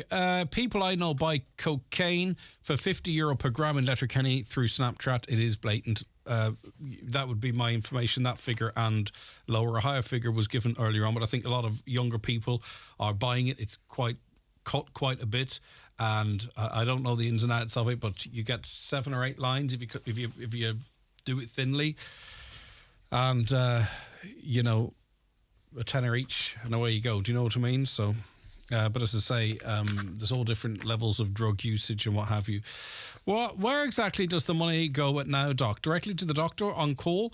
Also, is maternity care not covered? As I recently attended when pregnant with a migraine, and as I was pregnant, I wanted to rule out high blood pressure or something more serious. I queried this and was told maternity care was not covered. Also, when you contact Now Doc and the nurse refers you to A&E, child or adult, to bill €100. If the doctor refers you and you have a GP visit card for the child, it's free. Hard to find logic in this, surely. No matter what professional triages you and carries out a clinical assessment, the costing method, should be the same. I presume the doctors are salaried. Now Doc is a private company. It runs that side of things. As it relates to maternity cover, anyone out there with any information on that, I don't know. And also, I was also under the impression, though I haven't really had experience of this, that if you were referred by the GP, even in Now Doc, you shouldn't be billed €100. But I think those charges are going anyway, aren't they? Greg, I've heard you many times talk about the shambles that is Letterkenny A&E. Well, I got to see it for myself yesterday. I arrived just after 1 p.m. with my very sick mum. To cut a very long story short, she eventually got onto a ward at 5 a.m. this morning. So that is a long wait, isn't it? That's 12, 13, 14, 15, 16 hours. This is a lady who was so ill and was left to sit on a horrid wheelchair like many other elderly patients. The place was absolute mayhem from the minute we went in until I went home. If a farmer did this to animals and what they were doing in A&E last night, the ISPCA would have them in the courts. There was absolutely no system in place in the year 2023. It really was atrocious. People who come in hours after us were sailing through while we sat and sat and sat. I hope we never have to go through this again. I hope you never have to go through it again. A lot of it does depend on when you turn up and the assessment, the triage as well, of course, and whether or not a bed is actually physically available. That's in no way to offer an excuse or to lessen your experience. It's just the hospital is packed. It was full, absolutely full there a couple of days ago. Good morning, Greg. I was thinking when I heard... right, I'm not going to read that one, but thanks very much for that. There would be no need for an evictions ban if the government introduced legislation that stated that banks looking to sell off mortgage books and landlords looking to sell residential property must first offer the property at discounted prices to the resident or tenants and follow that offer it to the local authority before allowing any other party to buy it. Also, a prohibitive tax on vulture funds charging extortionate rents and interest rates should be introduced to deter vultures from the market. The only thing is that you... And I mean, this is a bit of a dilemma for some people. I presume it's a dilemma for some people. You're kind of the government is kind of telling people what they can do with their houses, right? And I don't know if you make a differentiation between the principal private residence where you live and an investment property. But this is, however they acquired it, through hard work, inheritance, or whatever it might be, this is people's property. And you're talking there about having the government to introduce legislation that determines what people can do with their own property. I thought there was a huge resistance to that. An evictions ban is doing that as well. You know, obviously there is the right of someone to be housed, and everyone should have the right to housing, I think. But these are properties that are owned by private individuals in Ireland, and it's being legislated what they can actually do with their own property, which at some time, or for some people, that would seem a massive overreach from any government to tell people what they can and can't do with their property. What's next? Holiday homes, caravans, camper vans. Do you know what I mean? I'm not, as I say, I'm not really inserting myself into the whole debate, but your text is talking about controlling what people can do with their own properties. A caller says, we were talking about what the food experiences. I found cockroach legs in my food in Spain. I was working at the bar at the time. Needless to say, I stopped eating there. Cockroach legs. Ugh. But there are new burgers in Lidl. I saw them in the frozen section, and these, it's not a mistake. It's mealworm lava burgers, pates they call them. Did you see them? Have you tried one of them? It turned my stomach just looking at them, but I don't really know what purpose they serve anyway, because they're no good for vegans. I suppose maybe it's looking for alternative, more sustainable ways of getting protein.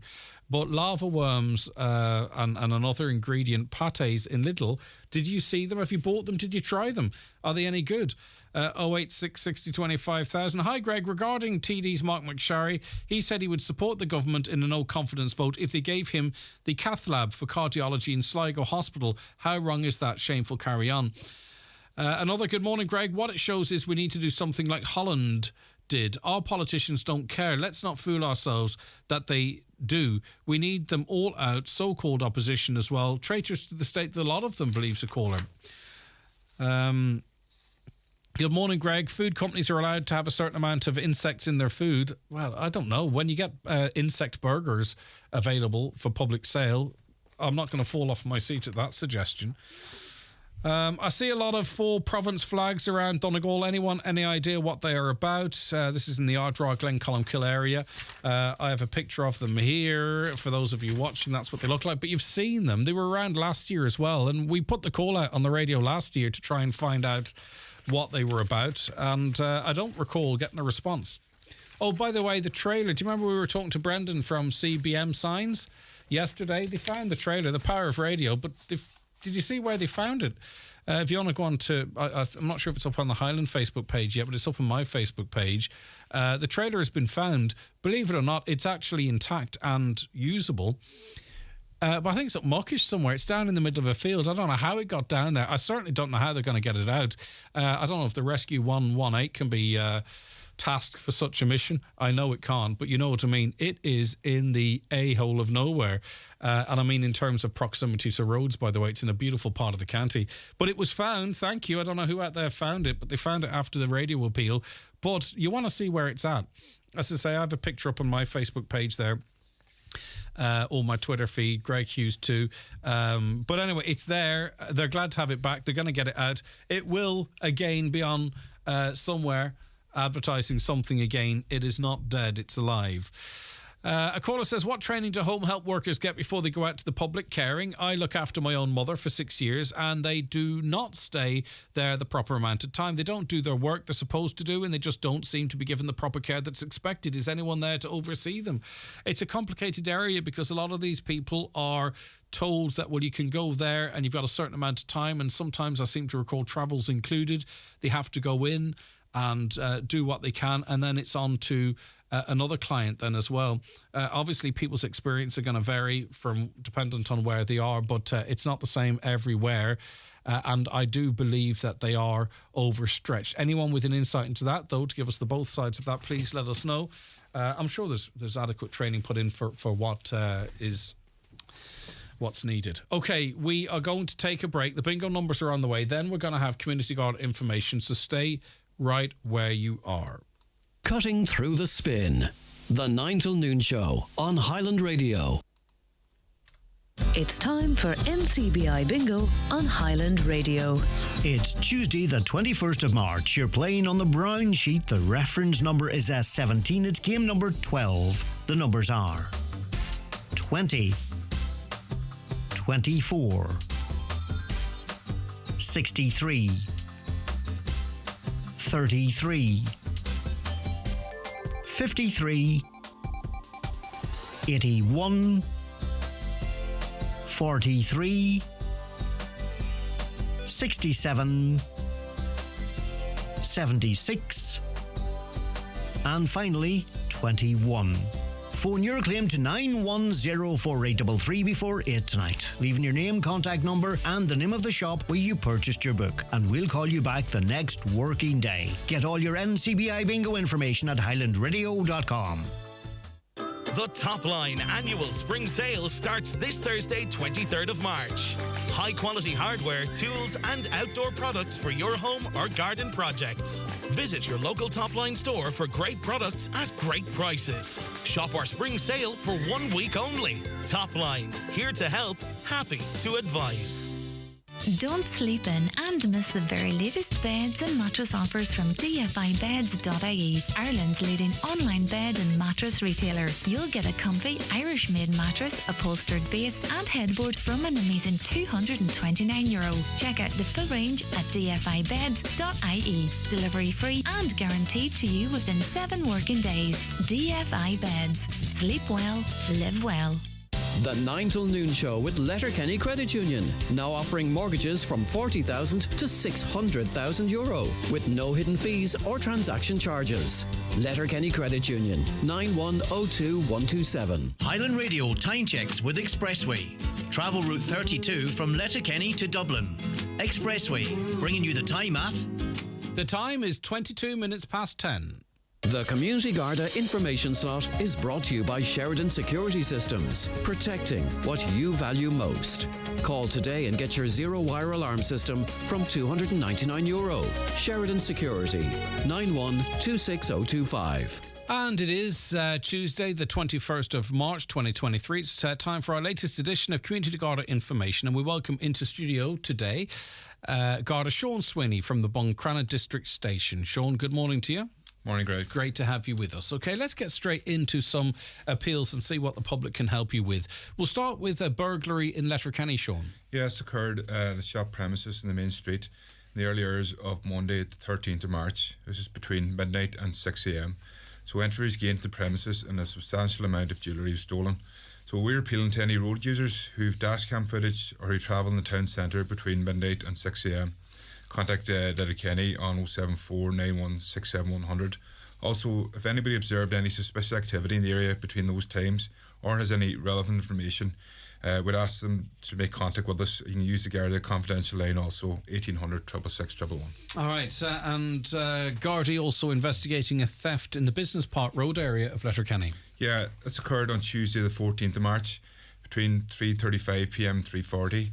So a red Toro 21690, it's a 53 centimetre lawnmower, was stolen from business premise at that location. The van entered the grounds and a driver and passenger proceeded to load the lawnmower onto the van and then left the area. We were particularly interested in any sightings of the van in question, which was a blue Peugeot partner. So if anybody travelling the area at the Business Park Road around that time as dashcam footage, or if they observed the van in the area, we'd ask them to contact Letterkenny on 9167 100.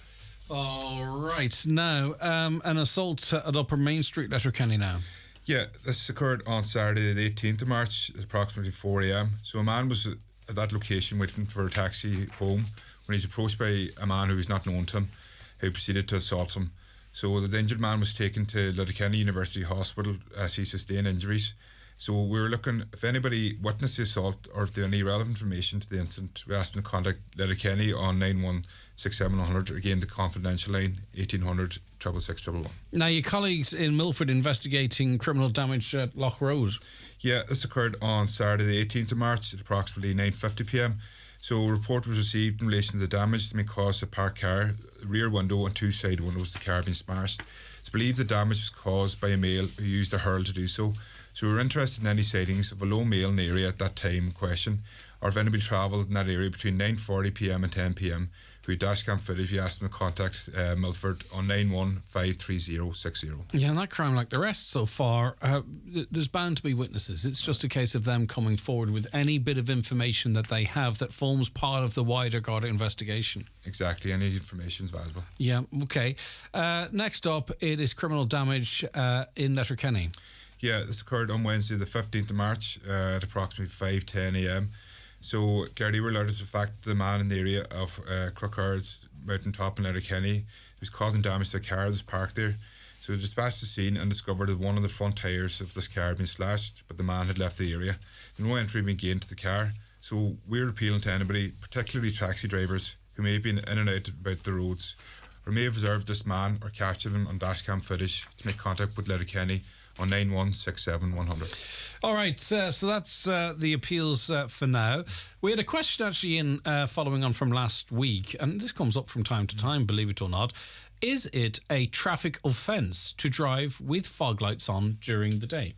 The short answer is yes, but it depends on the circumstances. Now, before you get into that then, so your fog lights, because I could never find the switch to even put them on. It's a struggle, let alone leave them on.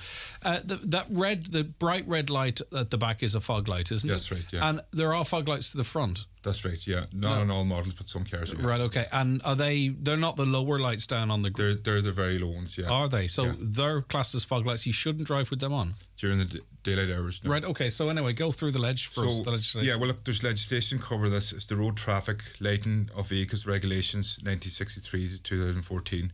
So these outline which lights must be fitted to car and how they must be used. So fog lights, the definition is, must only be used if you cannot see more than 100 metres in front of the vehicle in dense fog or falling snow or nighttime driving. And fog lights must be switched off when visibility improves. So look, the reason for this is they're bright and powerful, and if used when there's no dense fog or falling snow, they can cause glare and dazzle at nighttime. But also, according to legislation, it is illegal under the Road Traffic Lighting and Vehicle Regulations. Now, I don't want to put you on the spot, but say, for instance, some of these LEDs, they would take the eyes out of your head. Are there specific regulations in terms of the brightness of headlights, I wonder? I know there are in terms of, the levels that they are, and if you've got a particularly high vehicle, it can appear that they're higher than they should be. But do you know of whether or not how bright your headlights are, whether or not there's any rules governing that? They're not in the legislation to the luminosity of what exactly the measures are. So the short answer is no, there's nothing to say. But I presume in terms of their direction that there are guidelines there, because that's covered in the NCT, isn't it? Right, okay. Now it's our final reminder, and it's an important one. This it's the 2023 Donegal Garda Youth Awards. I love this competition, so remind us about it. We're told it's our final reminder. Yeah, so the nominations must be received by 12 p.m. That's this coming Monday, the 27th of March, to be considered. So Daniel Youth Awards are an association with JSBC, and they celebrate outstanding young people between the ages of 13 and 21 from throughout the county. So we're inviting the public to nominate any young person or a group of young people they know are committed to making a difference in the community during 2022. So you can download a copy of the nomination form from the Donegal County Council website or the Garda website, which is garda.ie. You also collect the nomination forms from the following stations: with Letterkenny, Milford, Buncrana or Ballyshannon. They're open 24/7. Okay. Now, you mentioned then you can download them, post them off, or drop them into Letterkenny Garda station, marked for the attention of Garda Grania. They can go into any station if need be, and they'll find their way to Grania. We'll pass them on. Excellent. Okay. Now, and we want a big, and everyone who is nominated in that process is recognised. So, we need to celebrate, as we do all the time on this programme as much as we can, our amazing young people, the contributions that they can make, little initiatives that they do, actions that they've carried out. And as I say, even nominate them, there's a recognition element to that as well. So go to garda.ie and check out more details there. And as I say, give a young person a real lift. They can stick it on their CV and all that kind of stuff. Yeah. I think it's a really, really worthwhile exercise. Right, county final of the Garda Schools quiz. Yes, duty took place tonight in the Mount Errigal Hotel here in Letterkenny. So we'll ask all the quiz teams to be at the hotel at 7 p.m. and we look forward to seeing all the kids with their families and the teachers there. Best of luck to all of you. Very competitive. Might kick off. Will there be a high Garda presence? Well, I won't be there, but I'd say there'll be plenty of others. All right, okay. Well, we wish all those taking part in that competition the best of success. Garda Sean Sweeney from the Buncrana District Station, thanks so much. Thanks, Greg. It's been great having you in, and we'll be back with another Community Garda information item just after the 10 o'clock news next Tuesday. The Community Garda information slot is brought to you by Sheridan Security Systems, protecting what you value most. Call today and get your zero-wire alarm system from €299. Sheridan Security, 91-26025. Watch the show live now on YouTube, Facebook and at highlandradio.com. The 9 till noon show is brought to you by Letterkenny Credit Union, offering low-rate holiday loans with fast approval. Apply online at letterkennycu.ie or in office today. Right Price Tiles and Wood Flooring are 25 years old, and to celebrate we're offering up to 70% off across all tiles, wood flooring and bathware. And each week 25 lucky customers will win their order for free. That's right, for free. Right Price Tiles and Wood Flooring, up to 70% off. Birthday sale ends Sunday. Green Shoes at Market Square, Letterkenny are proud to announce that they're now stocking Riker footwear. Riker blend fashionable styles with incredible comfort, striking the perfect balance between fashion and practicality. All Riker shoes are made using unique anti-stress and anti-shock technology to provide the essential support and comfort the brand is known for. Try any of the new season Riker shoes now at Green Shoes, Market Square, Letterkenny. It's Century Cinema's 86th birthday on the 26th of March. To celebrate, all cinema tickets all day will be €5 each. Tickets go on sale from Tuesday the 21st of March at Century Complex and online at centurycinemas.ie. Visit Century Cinemas on Sunday the 26th of March to avail of this exciting offer. Terms and conditions apply. There's a big freeze on the way, and it's good news for anyone thinking about changing their home energy, because Calar are putting their prices on ice with a 2-year price freeze when you switch to Calar LPG. A cleaner alternative to oil, Calar Gas is ideal for cooking, hot water and heating your home. So, switch today at calargas.ie, and very soon the only thing feeling the chill will be your bill. Terms and conditions apply. Bluebird Care are looking for you. Bluebird Care are currently seeking carers and nurses to join their ever-expanding team. Immediate starts for carers in all parts of the county, especially Letterkenny, Inishowen and Donegal Town. Bluebird Care are also looking for registered general nurses for day and nighttime 12-hour shifts. Contact Bluebird Care on 07491299562 or bluebirdcare.ie and bring care home. Now, fake news around cancer treatments and unfounded cures are putting patients with the disease at risk, a leading health academic has warned. He is Professor Declan Devan, a Professor of Health Research Methodology at the University of Galway. And he joins us now. Good morning to you, Professor. Thanks for taking the call. Good morning, Greg. It's good to have you with us. Right, I think in the past we've kind of had high-profile individuals or high-profile cases where people, entrusted their care to them or signed up to their ideology or whatever way you might want to describe it. Is it more common than the odd sort of high-profile case that people will take poor medical advice in this regard? Yeah, I think unfortunately misinformation around cancer treatments is all too common. I think especially when we have the benefits of the internet and social media, such big parts of our lives, but with them also come some consequences, and one of those is that spread of misinformation. And the problem is when people, as you say, may believe in those ideas, and that can ultimately lead them to make poor decisions about their health, and sometimes put their lives at risk. I mean, obviously, there are people that didn't agree with the handling of the COVID pandemic, whether certain drugs were used or not used. People all of a sudden got behind doctors who weren't medical doctors but had a theory and subscribed to that and would have, climbed Errigal with them. They trusted them so much. So are we in a position whereby, they say never waste a crisis, that some might see that distrust of traditional medicine, let me put it like that, and try and exploit that? Yeah, that's a really good point. I think, I think it's comfortable to sometimes think that people behind cancer misinformation can be, people are deliberately out to be scam. But often it can be, celebrities and influencers, as you mentioned, so the public figures. It can be well-meaning individuals, who genuinely believe in alternative treatments or therapies, and they may spread that misinformation unintentionally. In terms of you do raise an important point around that people's trust in science. I think one of the challenges we had during COVID is that it can be tough sometimes to explain the uncertain side of science to people. It can be tricky for a few reasons, because as human beings, we usually like to have clear black and white answers, but science often comes with shades of grey, and people find that uncomfortable. So we prefer clarity. Sometimes science information can keep changing.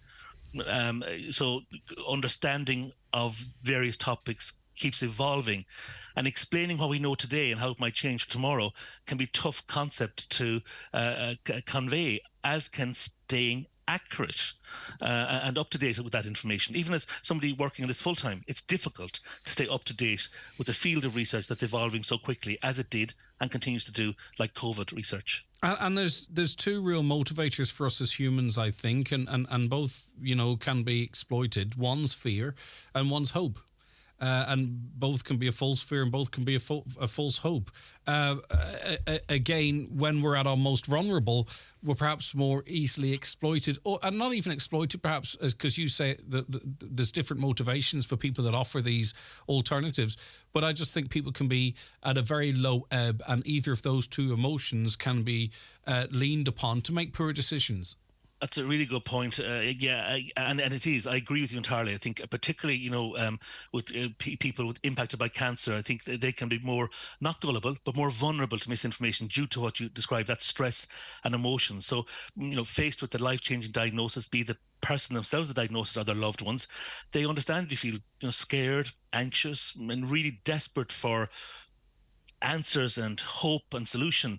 And that can make them more susceptible to misleading or false claims that promise hope or quick fixes. And that's some of the things we're trying to kind of convey to people impacted by cancer, so they can perhaps, think a little bit more carefully about the claim they hear to make better informed decisions.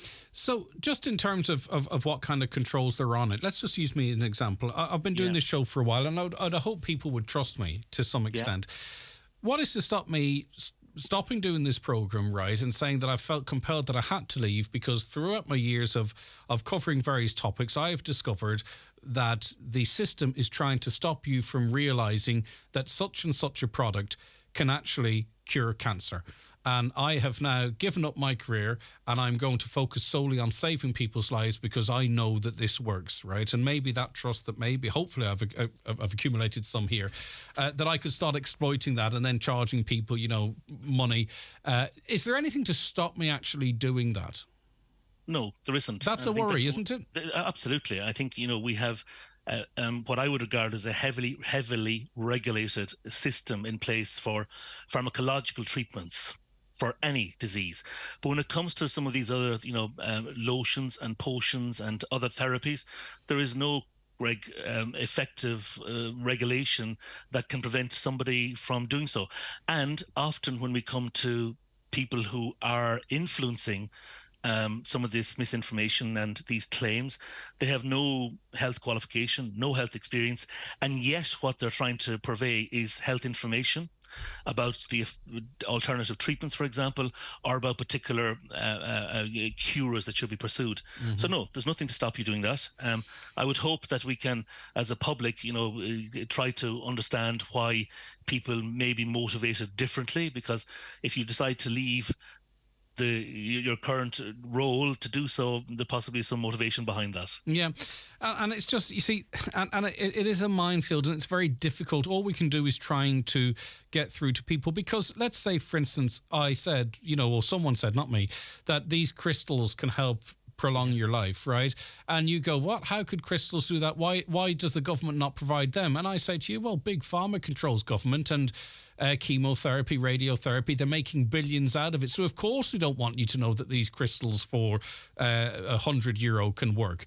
It's very hard because there are people that will go for that. It's very hard because when you're explaining, you're losing to Professor. Do you get where I'm coming from? So absolutely, it's almost like where some might listen to this and say, well, of course you two would say that because you're a part of it. You're a part of this cover up. Yeah. It's just that's how it's so difficult to get this through because to do with trust and what have you, Professor. You get the challenge because you're a coalface.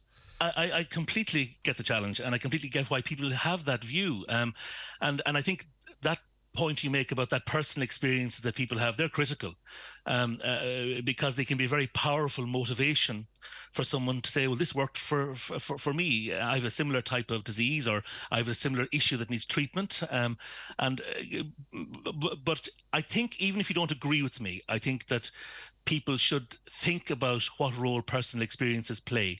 So don't have to agree with me at all, but I think people should consider that personal experiences can be influenced by many factors. For example, a person might think a treatment worked for them when it really didn't, because something called the placebo effect. So that's when a person's belief in a treatment makes them feel better. Even the treatment itself didn't have any real effect. People's own individual experiences can be influenced by, natural variation in the disease or their use of other treatments. And that's why we used, control studies like clinical trials to test drugs or other treatments. And by doing this, we're taking into account, or trying our best to take into account at least, all these other factors and get a clearer picture of whether treatment really works. So personal experiences are important, but we need to also rely on scientific evidence to make sure that treatments are safe and effective. And also I've kind of been using some extremes, like crystals and stuff like that there, but there are then others that make the career that will sort of say there's a particular diet or a food item that can cure cancer, for an example. But we know the importance of eating healthy, whether you're sick or not. But there's no evidence, is there, to suggest that a particular food group in and of itself, without any other additional treatments or what have you, can cure cancer? No, there isn't. There's no evidence that a particular food group or particular food itself can actually cure cancer. Absolutely none. And again, it's back to the old mantra of a balanced diet being the most suitable to keep people well. But no, and we see that all of the time, these myths around, sugar feeds cancer cells. It might be a particular vitamin supplement. It might be a particular food group, as you say, in terms of people changing their diet dramatically, as you know.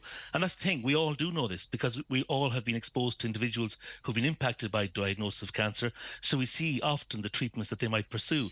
But no, there's no good evidence underpinning a lot of those treatments, unfortunately. Yeah, and I think there's a really useful tool being launched later this year.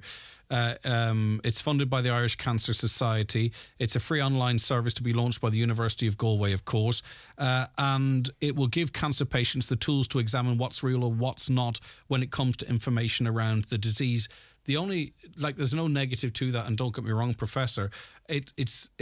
But I don't feel people who are looking for an alternative or who are peed off with the system might be inclined to log on to that service. Do you know what I mean? I think those who might you're pushing an open door. I think it's the other group that perhaps will seek out alternatives that might not go there. Do you get where I'm coming from? Yeah, I do entirely.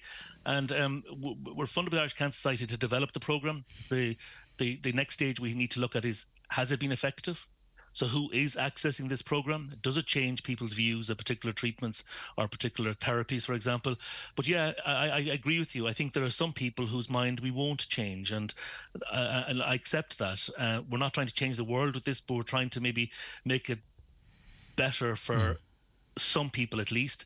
And I think there's a large group of people in the middle here who actually would value a resource that would help them think critically. I agree. Yeah, definitely. Health claims.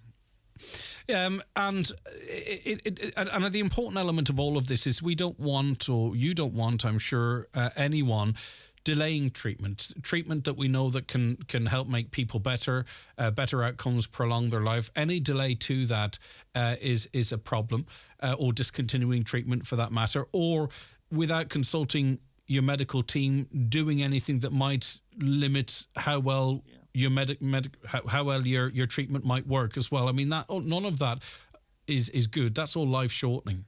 Yeah, you put it really well.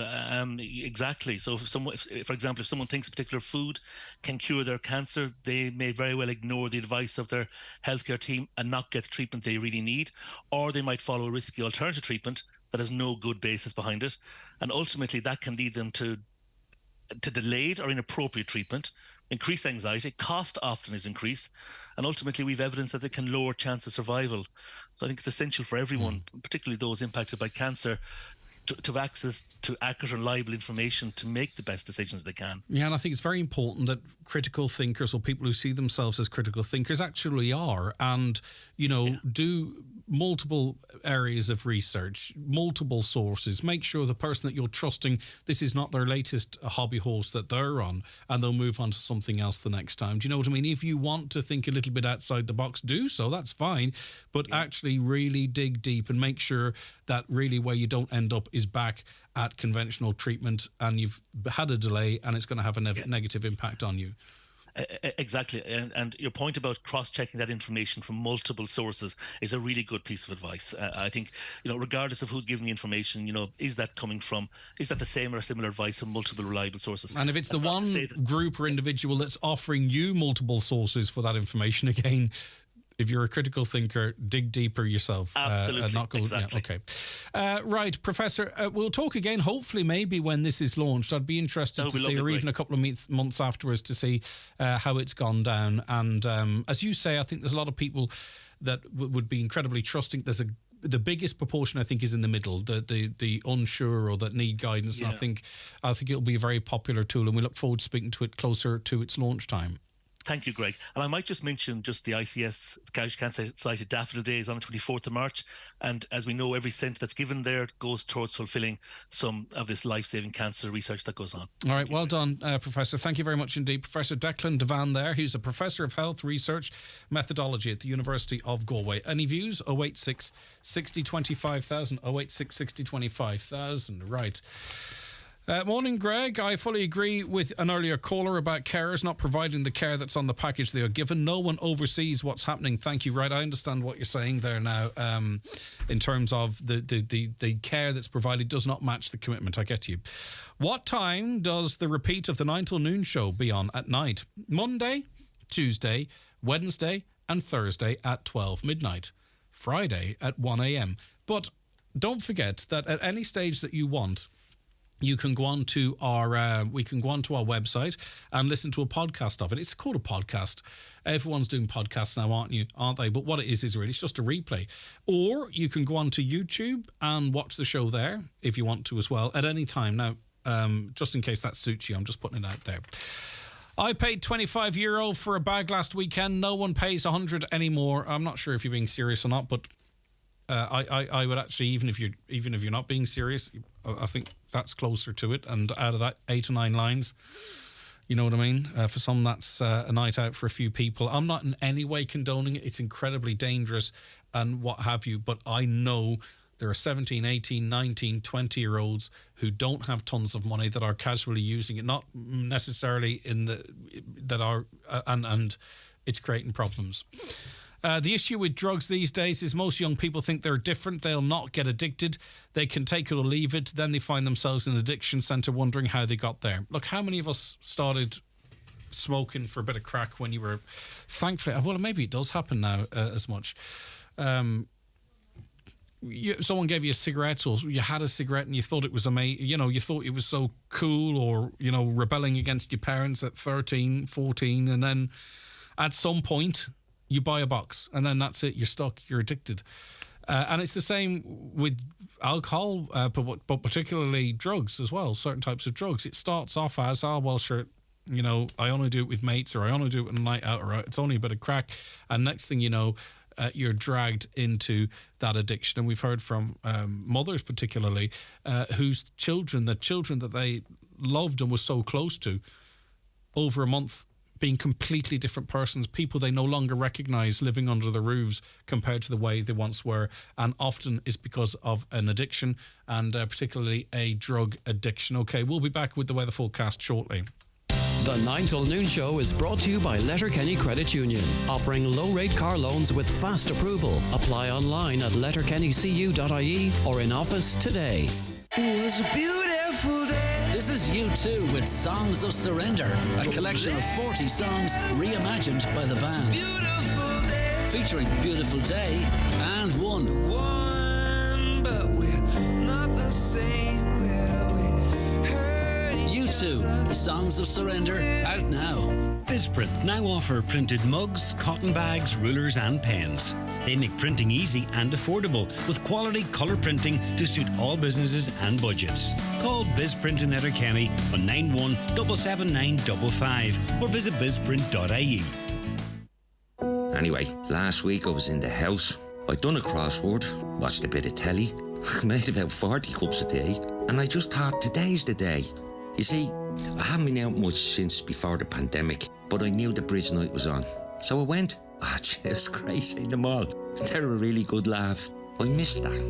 Reconnecting with others is always good for your health. Maybe it's time to say hello again, world. A message from Healthy Ireland. GiveBlood.ie know we can count on you, our community of blood donors, to give blood and to choose to be there for others in their hour of need. Blood donors from Ballyshannon should attend the clinic in Coláiste Columkill in Ballyshannon on Monday 20th of March, and donors from Donegal Town, Killybegs and Dunlow should attend the clinic in the Abbey Hotel in Donegal Town from Tuesday 21st to Thursday 23rd. Making an appointment is recommended, so call 1-800-731-137 to book your time. Visit GiveBlood.ie to see eligibility and clinic details. Highland Radio weather updates with Ireland West Airport. Salah, Ninnis, the Beatles. You can now fly to Liverpool 8 times a week with Ryanair this summer. Ireland West Airport. Don't just take off, take it easy. Okay, scattered showers and bright or sunny intervals, but it will cloud over from the west as the day moves on, with rain becoming widespread this afternoon and evening, becoming windy later, with south to southwest winds increasing fresh to strong and gusty highs of 11 to 13 degrees. Now, I've just read the weather forecast, and for the majority of people listening, you know, they will have a roof over their head, and it might be an inconvenience if you want to put washing out or if you want to go about and do your everyday business. But for some, the weather forecast is literally the conditions they'll be living out in, and more so now than ever. We are in a homelessness crisis. We're seeing record figures. Noel Daly is CEO of the Northwest Simon Community, and he joins us now. Noel, thank you for joining us. And I think, worth emphasising again that homelessness is a countrywide problem. It's not unique to urban areas or anything like that there. We have homelessness right across this country. Good morning, Greg, and thank you for having me. Yes, indeed, homelessness stretches throughout the county of Donegal and across the northwest. We work in Donegal, Leitrim and Sligo, and we encounter homelessness in every area of the three counties. We have resettlement tenancy sustainment worker working in Donegal, and she travels from Inishowen to Carrickfinn down to Killybegs and Bundoran. So everywhere you can find people living there, people at risk or experiencing some form of homelessness. Are the majority of those in homelessness in the northwest, and we're grouped with three counties, living in an emergency accommodation? Do we have a problem with people having to live in a car or a tent or whatever it might be?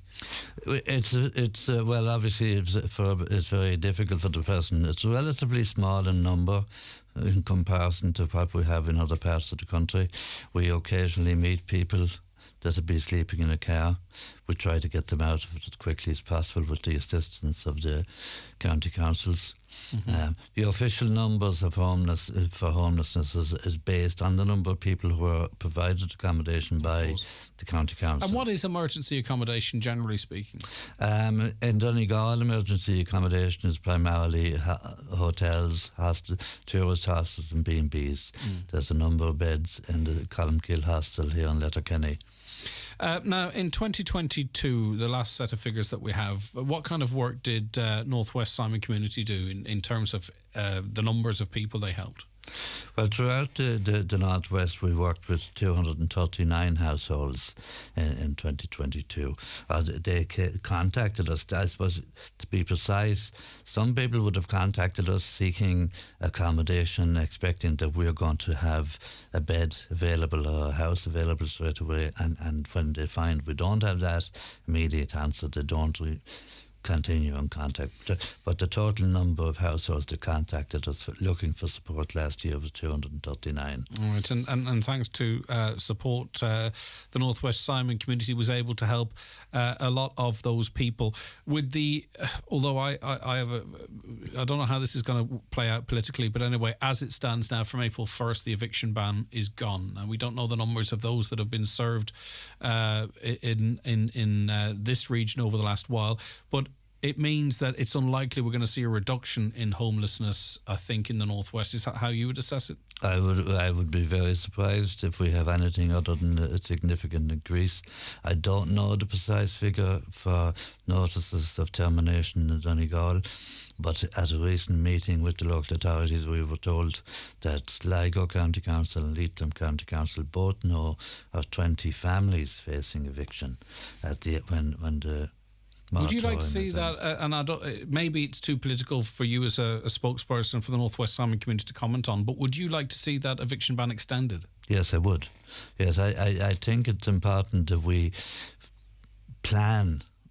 We have to be doing something. We have to be doing something, yes, while the ban's in place. Yeah, 6 months ago when the eviction moratorium was brought in, we called on government to immediately begin developing response that would make it possible to end the moratorium without people ending up homelessness. Unfortunately, nothing effective has taken place in that time. Noel, you're urgently in need, your group, the community, the Northwest Simon Community, are urgently in need of support. Talk to me about that. Well, at the moment, based on the figures I have at the moment, we are guaranteed €50,000 from Donegal County Council, potentially 10,250 from Sligo County Council, and we have rental income from properties that we are buying under the Capital Assistance Scheme, and then for the year, we're looking at a gap of 145,000 at the moment. That's just to maintain. That's to maintain the services that we're providing at the moment. So is it a particular appeal on the businesses, the business community of the Northwest? Yes, we're appealing to, we normally have done 2 appeals in the year, and now we need to ramp that up because we need to get in more money, so we're making a specific appeal to businesses and corporations that are present in the Northwest to see if we can get additional funding from them and at more significant levels. So we issued an appeal last week, and also we have a fundraiser going on at ATU next Tuesday night. It's a 5k fundraiser being run in conjunction with ATU. Now, we are allocating many, many millions, rightfully so, to assist people travelling into this country, fleeing war-torn parts of the country, the world, sorry. In this climate, with the amount of money that's being spent to home and house and support people coming into Ireland, should the North West Simon community really have to be making appeals like this? Surely we should be providing funding to organisations like yours to ensure that we treat everybody equally. Do you know what I mean? So this is not so that we can maintain our commitment and do the right thing for people that are fleeing into this country, but it doesn't sit easy with me that someone like you, Noel, who works so hard for the North West Simon community, that your organisation has to make this appeal. And I don't want in any way dilute that appeal. But if we are allocating funds, we need to ramp up, I think, funds to organisations like yours. And that is in no way to pitch one group of individuals against another. Yeah, well, I suppose the first thing is to say that it's very essential that we offer protection to people. For sure, and that I'm really clear. The other thing to be very clear, I started working in homelessness in 1984. We've had this problem for 50, 60, 70 years. Nothing new. It's nothing new. The lack of funding, Northwest Simon's funding, has always been inadequate from the state. Yes, of course. The whole process for the allocation of funding is still worked on a business model. They're working out and they're doing proportion. Like officially, our figures in the Northwest count for 1% of the number of people who are counted as homeless in the country, and our proportion of funding is allocated on that basis. So there isn't. I would just love to see the shortfall bridged, and I know historically this is not a new problem, and people coming into Ireland have not caused this problem. But I'm saying maybe now is an opportunity to not approach it like we do, so that groups like yours could do the amazing work that you do. But in the meantime, we're calling on the public out there, businesses throughout the Northwest, to help out during this most severe homelessness crisis. As you say, great things going on at the ATU upcoming. How, in the last minute that we have, how can people support the Northwest Simon community, Noel? Well, anyone who wishes to support us can make a donation through our website at northwestsimon.ie, donate now button. You'll find the details also on our Facebook page, on our Instagram page, and any other social media. All right, keep up the good work, and hopefully something is done so that we don't see this problem worsening whilst we attempt to make things better. Noel Daly, CEO of the North West Simon community, thank you so much for your time. Thanks, Ruben.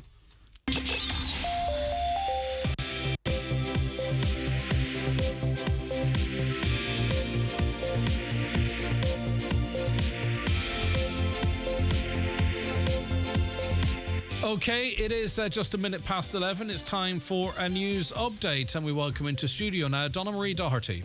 Thanks, Greg. Good morning. 2 incidents of theft occurred in Letterkenny in the past week.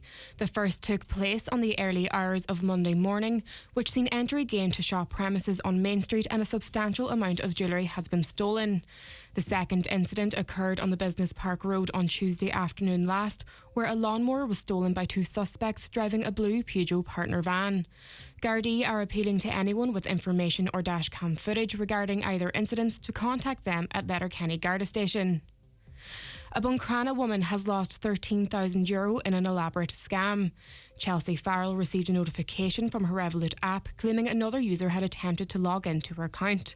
It was followed by numerous back and forth phone calls over the next 2 days from 2 scammers purporting to be from both Revolut and EAB before her money was sold for cryptocurrency. Minister of Agriculture Charlie McConalogue has announced a new scheme for the suckler farming sector. The new scheme will see farmers receive €150 per cow for the first 22 cows and €120 per remaining cow. Applications are now open and will close on May 2nd. Brexit and its impact on Northern Ireland will be discussed by EU foreign ministers today. The General Affairs Council is expected to formally accept the Windsor Framework, which was negotiated by the British government and EU officials last month. Ranafast in Donegal has the least interest in US presidents in Ireland. Digital Funnel examined Google searches for the last 5 visits to Ireland by an American leader. The research comes ahead of Joe Biden's visit here next month. And finally, cases of the winter vomiting bug are on the rise. 394 cases have been reported in the first 10 weeks of this year, which is 4 times higher than last year. Most cases have involved children under the age of 5 and people over the age of 65. Anyone with symptoms is being asked to stay at home. That's all for now. We'll be back with more news headlines at 12 o'clock. OK, Donna Marie, thank you very much indeed. We're back with more on the 9 till noon show after the break.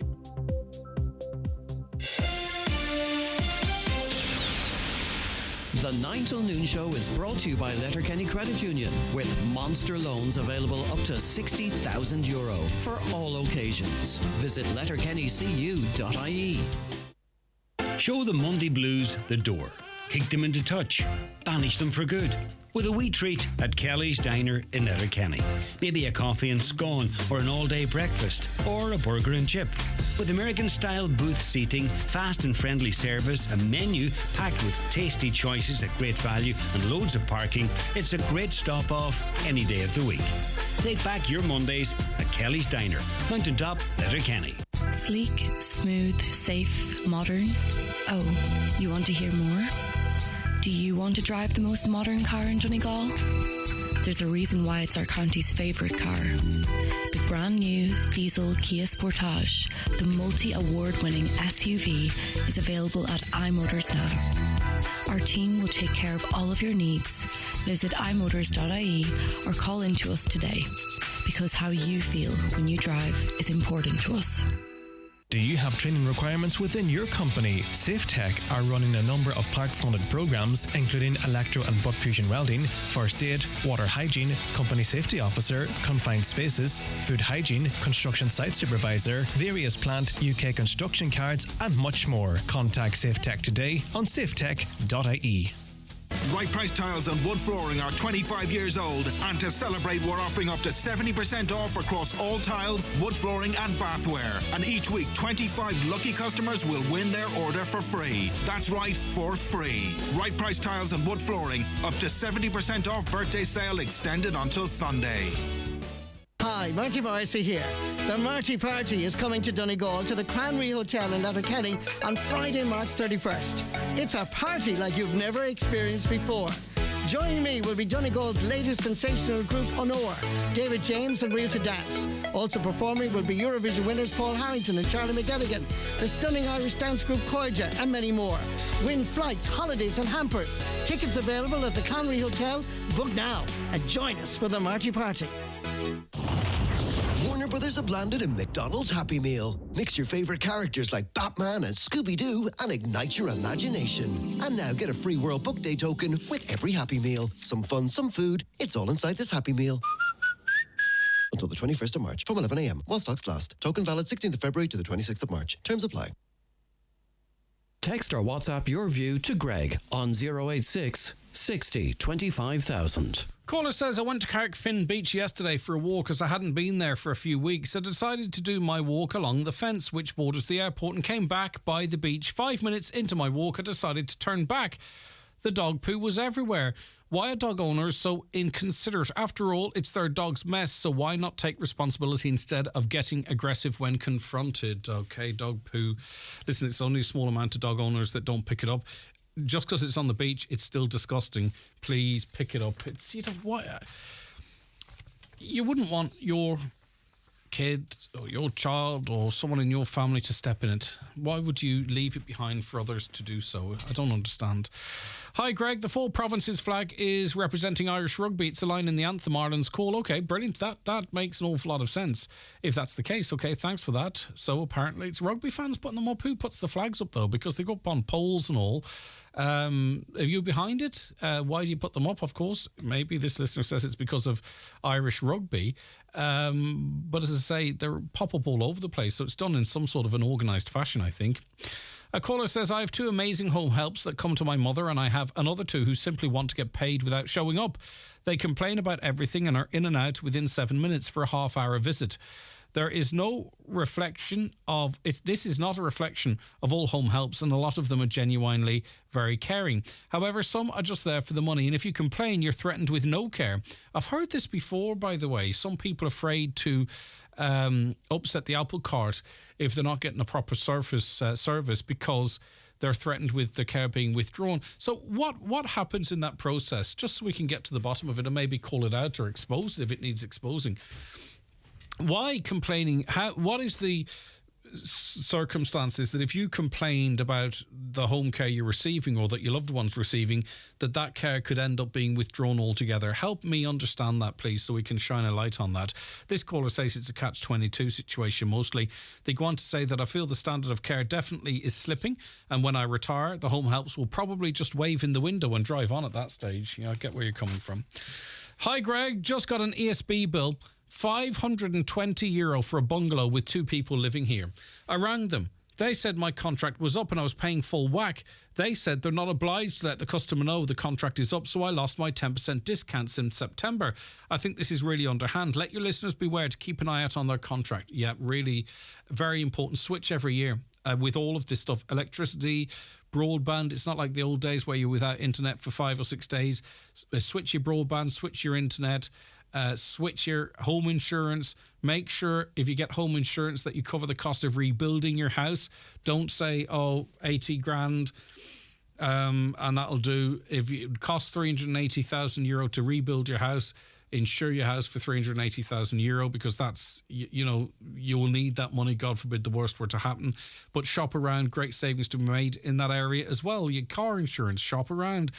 You'll save hundreds every year if you do. Now, none of us have the money to spare, do we, to waste hundreds of euro, but shop around. Don't be loyal to particular phone companies or all the broadband services are pretty equal. They're all using the same lines. They just switch from one company to another.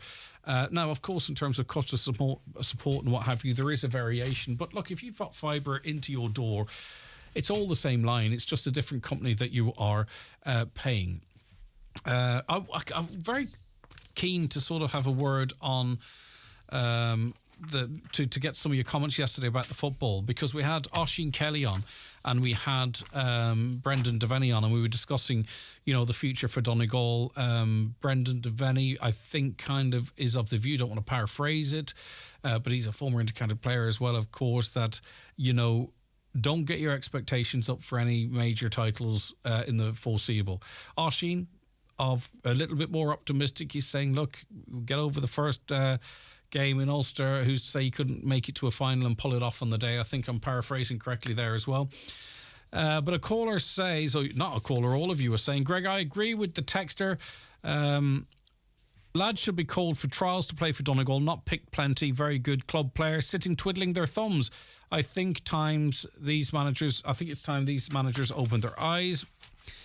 Can they focus on the ladies also? 2 points from 3 halves of football and beaten out the gate on Friday, and the manager blames the ref. Let me see, there's a mixture here, of course. Right, okay, I'll actually just go through different varieties. I thought they were all the same, but they aren't. Greg, no matter what any experts say, the banks are predestined to fail. The elite want to get rid of the American dollar and bring in crypto as the only currency. It's only a matter of time. I think crypto's really gone out of favour now, to be honest with you, and all the big players that were backing it before seem to have moved away now. Hi, Greg. Is it just me, or do any of your listeners think there's a deliberate pattern involving within our government politicians evolving regarding political debates. Insofar, they rarely answer questions, continuously interrupt the opposition, even to the point of nearly shouting them down, and flagrantly boast about what they have done for the country. I think that's down to the moderator. I think more of a problem I have is that politicians now, senior politicians, very well-paid politicians, ministers, don't want to go on radio stations and be questioned about decisions that they make. And they certainly don't want to go on with other listeners. Some don't want to go on at all. That's their choice. And some don't want to engage with other politicians. So I think some of it's down to the moderation. But other people, you know, if they don't like the way things are going, if they feel their things aren't going their way, or they don't like the blowback from some of the decisions they make, they simply disengage with certain media or certain radio programs. Is that fair? I mean, you pay their wages. I mean, do you not pay their wages to hear from them? But some of them believe they're above it. Okay, above being questioned about certain things. So German bishops in the Catholic Church have voted to bless same-sex marriages, with bishops in Austria, Belgium and Holland to follow suit. No surprise there, with 1/3 of the clergy in Europe throughout thought to be gay. Will Irish bishops be next to defy the Vatican and bless homosexual and lesbian unions? What's Bishop McGuckian's view? Well, we can certainly look at that issue. Back to football, the top 4 teams in the county. 4 players on the county team seem strange. There seems to be a lot of disquiet too about some of the selection that's happening. We also heard yesterday about the wife of a footballer, as they were described, praising her daughter who stood up to a bully and punched them in the face, and we sort of asked, what do you think about that? Should it be celebrated or what have you? This caller says, my grandson was being punched every day and I told him to turn around and punch him back as hard as he could. That was years ago and they ended up friends. A lot of what is called bullying is just kids being little brats and schools expecting everyone to love each other. Just a pity they are not learning all these lessons naturally. There are some children that are vulnerable and it's perfect to look out for those, but in the main, kids can sort their own problems out, says the listener. Let me see here. Britain and America are not going to go against Israel because of the profit between these countries, and that is what it all boils down to. Ireland actually imports very little from it. So I see no point in a campaign that was talked about yesterday, boycotting Israeli goods. We started to boycott Russia, and it served very little purpose in the fighting of the war in Ukraine. Until we get the bigger states behind the truth of what is happening, it is a wasted campaign. But you see, I suppose it's how one might feel as an individual in taking a stand or doing something. Back to football. Greg, what about the county board? Should they not be coming on your show to let the supporters know what is happening? At the minute, it just looks like a fiasco, and their silence doesn't help the situation. Surely supporters who pay their hard-earned cash and travel long distances deserve to know what's really happening. Otherwise, you have all this speculation flying around. Back with more after these. The county's #1 talk show, The 9 till Noon Show on Highland Radio. The 9 till Noon Show with Letterkenny Credit Union. Simplify your debts with a debt consolidation loan from Letterkenny Credit Union. Call us on 074 910 2126 or apply online via our app or in office today. Keep your car or van running smoothly with a service at Hegarty's Ford in Letterkenny. Not only will it minimise the risk of a major repair expense, but it will be logged in your vehicle's service handbook and help its resale value. Hegarty's also offer everything from new and pre-owned car sales to parts and body repairs in their approved body shop. Book a service online this month and save €30 when you use the code FORD30. You're always in good hands at Hegarty's Ford, Carnamugga, Letterkenny. See Hegartys.com.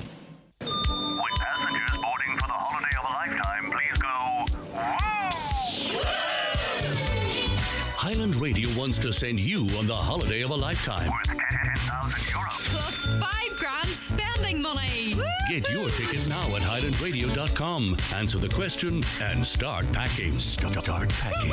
Draw takes place Thursday, 6th of April on the 9 till Noon Show. Start planning your ultimate getaway. Only on Highland Radio. Ooh. Could it get any better as a senior citizen? No sitting in traffic trying to get to work. Heading off on midweek breaks. Out for a bite to eat whenever it suits. And now that bite to eat costs even less at Kelly's Diner in Letterkenny, with 15% off after 3 every weekday when you spend €15. Meet up for a chat and a bite to eat Monday to Friday with an extra 15% off the menu for all senior citizens at Kelly's Diner, Mountaintop, Letterkenny. Highland Radio time checks with Expressway. Travel route 32 from Letterkenny to Dublin. Expressway, bringing you the time at... The time is 17 minutes past 11. Really pleased to welcome into studio Gina Grant, who's chairperson of Down Syndrome Donegal, and her son Christopher, who has Down syndrome. Both of you, you're very welcome to the programme. Christopher, how are you? I am good. I see you in a school uniform, but I don't see you in school, so it's good to get the break from school, isn't it? Yeah. Or maybe not.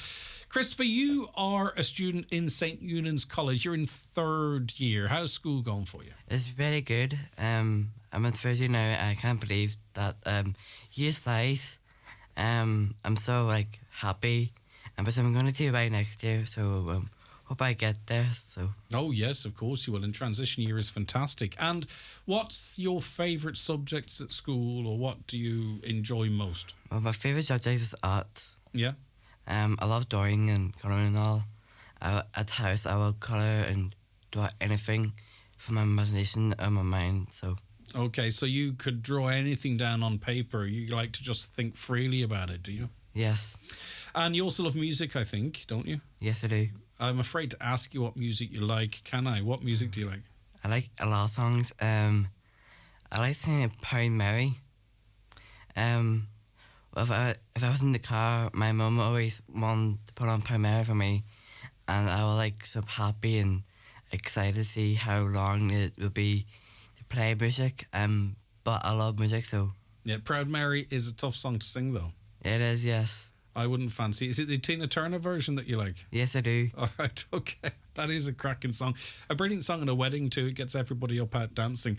And also, as well as school, you're very busy because you also have a weekend job as well, don't you? You work where? I'm making hennies. Okay. What do you do there? Because I'm now cleaning, but now I'm at the kitchen now cooking. I cook raw foods. I cook soup and quiches, and so yeah, I'm really good at cooking, but sometimes it's really hard to follow the instructions and see what's going on. Yeah, but that's a good thing about learning, isn't it? Because, cooking is complicated now, so it's good that you're getting that experience in McElhenny's, isn't it? Yeah. And what else do you like to do, Christopher? I like going for walks. Yeah? Sometimes Mum will tell me, take a brother for a walk or a dog. I would take them out for a walk, and at the weekend I will just relax at home, but sometimes I go out and walk, making my mind fresh out and all. That's good. It's great. You've got such awareness for such a young person that you understand how important it is to get that fresh air and be at one with nature. And you're out walking the dogs, did you say? Yes. What's the dog's name? My dog's name is Skipper. And who does the dog prefer, you or Mum? Well, it's me, but sometimes I feed her, so... Okay. Very good. And let me ask you, when you finish at St. Eunan's College, or when you finish your education, is there any particular field you'd like to work in, or what would you like to do after you finish school, Christopher? Well, I was about going to ETU. Yeah? I want to do a bioscience, same as my brother. Right, okay. Because my brother's doing the same thing for ETU. I'm thinking that would be a really good idea if I join in with them and see what's going on in their life, so... Yeah, brilliant too. But you also have to leave enough time to enjoy your passions of drawing, music, and the outdoors. Yeah. All right, okay. It's exciting times ahead. Gina, Christopher's mum, we are speaking on World Down Syndrome Day. How important are days like this? I often wonder, it would be great to get to a point where we didn't need a particular day, or there wasn't a need to, or maybe we'll always need a day to celebrate. I don't know. What's your feelings? Oh, I think an excuse to have cake. I love days to celebrate it. And to have World Down Syndrome Day for us is massive, because it gives us a great positive reason to celebrate. And coming into the world of disability, especially intellectual disability, is very difficult when you see the barriers that we as a society put up and hold up for our members, and those with Down syndrome have huge challenges ahead. So World Down Syndrome Day opens the platform for people to discuss, opens a platform for awareness, opens the platform for people to ask the questions, and it helps society see that maybe inclusion, yes, is there in part, but we've still got a good way to go. And what is inclusion? Do you see what when we get there? What do you see as inclusion being? Everybody having a right to make a choice, and that choice being respected and supported. And unfortunately, when you come into intellectual disabilities, and especially for those with Down syndrome, that isn't the case. Yeah, and in terms of the education, because I was talking about Christopher and his plans, obviously... Yeah, this is the first I heard that he wanted to go to ATU. Well, do you know what? That's why I'm a good interviewer, Christopher, because I get the information that even mums can't get. And I think it's lovely, too, that looking up to your brother and wanted to join in with what he's doing. But in terms of... Is it any more difficult for you than... I mean, do you face any particular challenges in terms of the sort of education, the funding of education, supports, or what have you? Well, parenting and education, and anybody who is a parent, especially of teenagers, know it's bloody hard regardless of disability. And it's really hard to kind of see, to try and help that pathway open up. But especially for intellectual disabilities, there is no pathway currently for third level education. Right now, if Christopher was that age and did want to go to ATU, he wouldn't be able to. But that is changing, and that is something that we are pushing for now. There is no ability. There is a DARE program, but that's for those with physical or sensory. It's not for those with cognitive or intellectual disabilities. It's hard to believe that we're still having to push these things in 2023 with everything that everyone seems to be campaigning about. You think we would have got these simple things. They're not simple, but you know what I mean? Yeah. The basics correct, wouldn't you? But that's where it's great to have days like this, because it opens up the platform for discussion. Right. And second level education as well, inclusion is much more difficult. Now in national school and in playgroups and in preschool, it's accepted and it's normalised, and thankfully the generations coming below are naturally assuming it's there, so there's no... But we still have a long way to go to support the post-primary schools, to support the ETBs and further ed, because there is no natural pathway there for those with intellectual disabilities. And the Pathway 4 programme that Simon Harris had given to third level education, and in fact I'm part of an NHEF group. It's a national group for those with intellectual disabilities, the first steering group in Ireland to set up, and the ATU Donegal has joined with Sligo and Mayo, and we actually they've employed a person to assist them to make a module and a pathway open, and hopefully in the future, in the next couple of years, we will see that availability for the first time in Ireland. And what... Are we making progress? Oh, definitely. We are, okay. Oh, 100%, yeah. There's still, that's what I mean, the areas that we have to go into is in choices of adults, respecting them, and employment places. And like currently now, we have HSE funded services. I'm not knocking them, but that's the only choice that's there, and that's not fair. That's where people with Down syndrome and people with intellectual disabilities across the board should be given full choice of having adult consensual relationships, which currently they're not allowed legally by law, to have employment choices respected, to have training choices respected.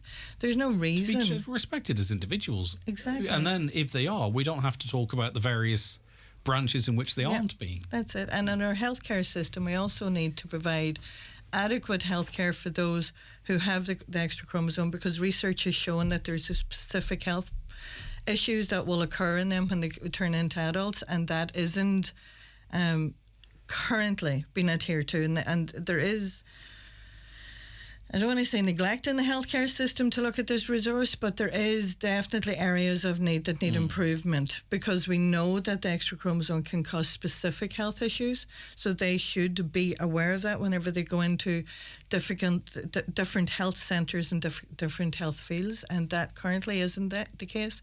But these are all avenues that need to be, and as each year progresses, the World Down Syndrome Day was stamped approval for worldwide on 2011, and look how far we've come. Christopher, and there's another young student in there with Down syndrome in St. Junans, and they're thriving. And our members and our families are so positive and happy, and we have a reason to celebrate. And I'm not a big fan of the catch lines and the hashtags and stuff, but I like this one, with us not for us. What's us not for us? And I also like the See Me campaign, because that's... Well, the See Me, and also we had the book. There's the tie-in with McElhenney's there. That was just a beautiful piece of work. That's still available, isn't it? Yes, it is. I just thought that was lovely. But that's where we need to go forward. We need to see the person, not the syndrome. And we need to bring people with Down syndrome out of not behind closed doors, but out of the comfort of not knowing, give them a voice, give them the ability to advocate for themselves. And also, too, we talk an awful lot about, and quite rightly so, what the HSE needs to do, what the government needs to do. Sometimes look at introspectively, what do we as humans need to do? How do we view other people that are different, or, not different, but you know what I'm on about. I'm trying to use language that resonates with the point I'm trying to make, that or we see past something, or we are inclusive, or you know what I mean, we as a society, us as humans too, have a role to play in that. Everything can't be legislated for or funded or whatever. A lot of it's about, and I think the book and other initiatives do great work in that regard. I think the book does, and I think it's to have people see there's a person behind the syndrome. The syndrome doesn't collaborate the personality, the person that they are. Christopher has an extra chromosome. That's only, he's 46 other chromosomes. That one extra chromosome does not create who he is. The environment he grew up in, the people he's around, the expectations that are put on him. And Christopher is adorable, and I adore the bones of him, but he equally drives me demented in the house. He is a typical he's a boy. teenager. And there's times that you're going, Chris, come here. He's in the room, Gina. We have to give Chris... I know, but I'm saying that extra chromosome doesn't negate everything else. And a society that we have to start looking now at the diversity, we have to start accepting it. And don't be frightened, as you were saying. Can I ask a question, just talking about the change of mindsets? Obviously, we had an actor whose name escapes me at the moment with Down syndrome who did very well. One, was in an Oscar-winning short film. James Martin. Thank you very much, Gina. And then we have a new film. Woody Harrelson's got a new film coming out. Yeah, what is the view on? I mean, obviously, James Martin, that's different because it just goes to show what everyone can achieve. But just then, films that sort of is that good? Sometimes, yes, of course it is. Whenever it's like everybody needs a tribe. And whenever you seen James Martin won the Oscar, the fellow with Down syndrome, what was it you were shouting in the sitting room? Oh, about the Down syndrome. About when I was sitting in the sofa. Mum and Dad was sitting on the side beside me. I was telling me math, but I couldn't. I was shouting over to my brother Aaron. It's like, I love you, Aaron, and Mum and Dad. No, you said that could be me. That's the phrase that before all that. You shouted, yes, that could be me. Yeah. And that's exactly what everybody wants to aspire to. I'll tell you, I've no doubt it could be Christopher, the way things are going between being an artist or a chef or whatever. And the Oscar for drama goes to.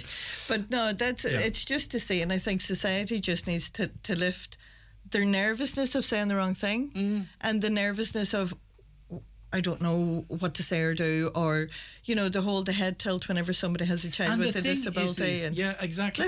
And yet we're into a world now where everyone's extra cautious of everything that has to be said, and then obviously we don't normally, as people, feel we can make the right choice at the right times. Do you know what I mean? But anyway, Christopher's well able to stand up for himself, I would say. Certainly to you, Gina. Oh, definitely. And that's where we need those themselves who have to face the world, for them to be the ones to advocate for themselves. And I think it is give Christopher the opportunities. Yes. And he will knock it out of the park. And respect his right to make a mistake. Yeah. Respect his right to fail. Respect his right just to live, the same as all the rest of us do.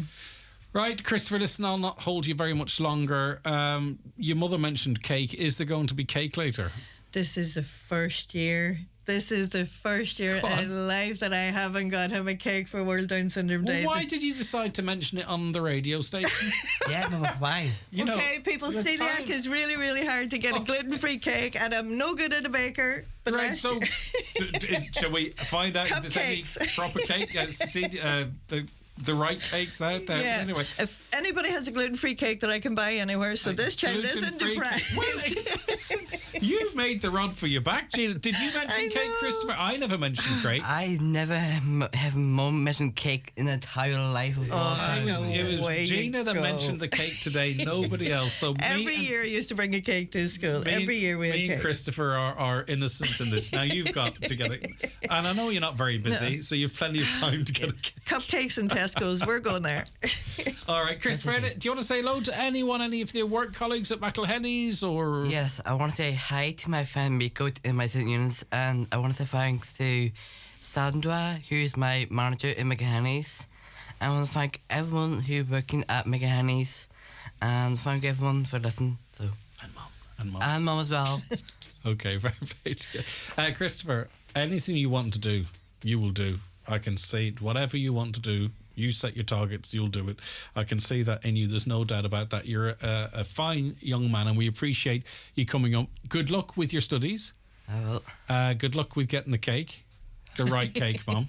And is there a bit of a party at the weekend? Yes, there Talk to us about that. is. This is the first time since pre-COVID. It's fabulous. We celebrate. The association celebrate our members and the fact we're all together, and we've met so many friends, and we've had so many positive experiences, more than negative, in this journey. So we're celebrating on World Down Syndrome Day. Our party is going to be in Mount Errigal this weekend. We have a group of other parents organising it. 400 people go into it. Over 400. At the minute, we've had always around 250, but this year everybody wants to get together. We've all missed that contact, and we've all missed that, that celebration. So. Hopefully they play Proud Mary. That's the only thing I'm worried about here. He can sing it anyway, even if they don't. All right. Christopher, listen, thanks so much for calling up. Is there you've got something on the tip of your tongue you want to say? Go on, say it. Well, I hope Mum get caked for today. Don't you didn't want cake? I actually do, Mum. So every time you want to say to me, get cake, get cake. Well, listen, we've set the Northwest out looking for a cake. Can I just say, if we don't limit people with Down syndrome, he can bake his own cake. Flowers in the house. She always says that. Well, and she's right, because Mum is always right. And I hope you got cake for Mother's Day. Didn't you can't expect a cake if Mum doesn't get a cake. So did you get a cake? Please tell me you got a cake, Gina. Cupcakes. You receive what you give. All right, listen, Christopher, enjoy the rest of your day. Best of luck with everything. I'm sure we'll chat really, really soon. And enjoy the party at the weekend, and make sure to throw some shapes, or however young people describe dancing nowadays. And Gina Grant, Chair of Down Syndrome Donegal, it's always a pleasure to have you on, of course. And I know you're incredibly busy today, so we appreciate you squeezing us in. Thank you so much. Christopher, good luck to you. Bye. Bye. Watch the show live now on YouTube, Facebook, and at highlandradio.com. The 9 till Noon Show is brought to you by Letterkenny Credit Union. Digital loans now available. Apply online or via our app today and get your loan transferred directly to your current account. It's spring, outdoor painting season. Foy & Company are the largest stockists in the Northwest of all the best quality exterior paints. Best for the exterior of your home, fencing, sheds or garden furniture. Foy's qualified in-store paint consultants are on hand to help you pick the right paint for the finish you want and the right colour to suit your home. Top names include the Fleetwood Weatherclad Exterior Collection, Dulux Weather Shield and Colour Trend, to name but a few. Call into the paint department at Foy & Company, Ballybuffet or Letterkenny. I'm Lorraine Keane, and I hate feeling tired and hormonal. Yet that's exactly how I felt when my perimenopause started in my late 30s. For nutritional support, I chose Irish supplement Clean Marine Menamin. Why? Because Menamin contains omega-3, vitamin D, and also vitamin B6, which contributes to the regulation of hormonal activity and helps reduce tiredness. All in just 2 capsules a day. Ask for Menamin at health stores and pharmacies, or learn more at cleanmarine.ie. I'm glad I did. The Top Line annual spring sale starts this Thursday, 23rd of March. High quality hardware, tools and outdoor products for your home or garden projects. Visit your local Top Line store for great products at great prices. Shop our spring sale for 1 week only. Top Line, here to help, happy to advise. Good evening, everybody. Ladies and gentlemen, the time has finally come. Highland Radio's long-awaited concert featuring Daniel O'Donnell and special guests will take place on Tuesday the 28th of March in the Mount Errigal Hotel, Letterkenny. All you need is your previously issued ticket or a copy of your online booking confirmation for entry. Doors will open at 7 p.m. on the night, and we're so looking forward to seeing you there. Please contact Highland Radio with any inquiries on 074 91 25,000. Evolve Clothing Superstore. 2 floors of men's essential styles and fashions in casual wear, streetwear, formal wear and suiting. Plus over 200 styles of footwear. Evolve Clothing, Letterkenny Retail Park, or online at evolveclothing.com. All right, welcome back to the 9 till Noon show. Now, as we heard at the top of the show, less than half of stalking victims report incidents to Garda. Many members of the study had a general lack of trust in Garda Síochána regarding gender-based violence, or a fear that they would not be believed. We're joined on the programme now by Mary Doherty of Lifeline Inishowen. And good morning to you, Mary. Thanks for joining us. Good morning, Greg. How are you? I'm doing very good. Now, when I was talking about some of the statements coming from people and their experience with the Gardaí and what have you, I was minded of a lot of interviews that I've done with people involved in this area in our county, in our region. And I just wonder, are things a bit better maybe in Donegal than they might be elsewhere, or am I maybe being unfair to victims of this awful crime? Well, from the services we've provided and has shown over the last 28 years. And I have to say, there is a change in the last 10 years. Previous to that, I would have been 100% behind them there. But things are changing. And people are afraid to admit. As I say, we work with families who've been abused. And we all know that when someone has been abused, they are psychologically abused. They're convinced that nobody will believe them. So to go to the Garda then, they're convinced nobody will believe them because they're told it all the time. Now, in our experience, the Garda definitely have improved. They're learning more. They're becoming more aware. They're working more with the community. And we have to be realistic too.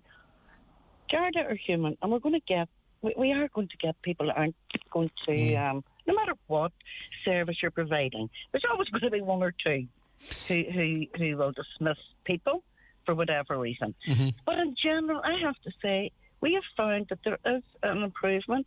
There's more awareness. They're more involved with their service, definitely, and I'm showing, and they're willing to listen. Now, just in relation to... Mary, I appreciate your time. Over half of the perpetrators have been partners or ex-partners of the victim. Yep. And may not... Over half, I thought it would be more, but it's around 52%. Do you think now, too, that people are more aware that they are victims of something? Do you know what I mean? Rather than in the past, before we knew the words and had the conversation, he or she won't give up, or she wants me back, or this, that and the other, and never categorised it correctly as abuse, that it's affecting their lives, it's affecting their well-being. Are we more aware of it, that it's unacceptable, and are quicker maybe at some point to call it out for what it is? Oh, without a doubt, there's more awareness out there, and I think we just need more awareness with young people within this group. That's where it should start, before people go into jobs, whether it's a Garda, whether it's social welfare, whatever. Yes, there is more awareness out there. What was the other thing you asked me? Sorry, Greg. No, that's it, that we have a name for it, that we realise that it's not just a nuisance or an annoyance, that it is an offence. Yeah, but the thing about it is you have to realise these people are being manipulated all the time, and they're being told nobody will believe you. And they actually believe that themselves. Yeah. So it's very hard for them to go anywhere, even to a service, to admit that this is happening. Now, we had quite a few people who ring in and ask, is this normal? There's still people out there who aren't 100% sure. I don't know why, because there is more awareness, as you said. And I do think that training and awareness, to me, is the only thing that's going to change. And when I'm talking about training awareness, we need to start. The Garda have a great programme. What is it called now? Sorry, Be Kind Online. It's a primary school programme. And I've just got it recently. And, oh, my goodness, I just think that is very exciting. And it's the Garda who are doing this.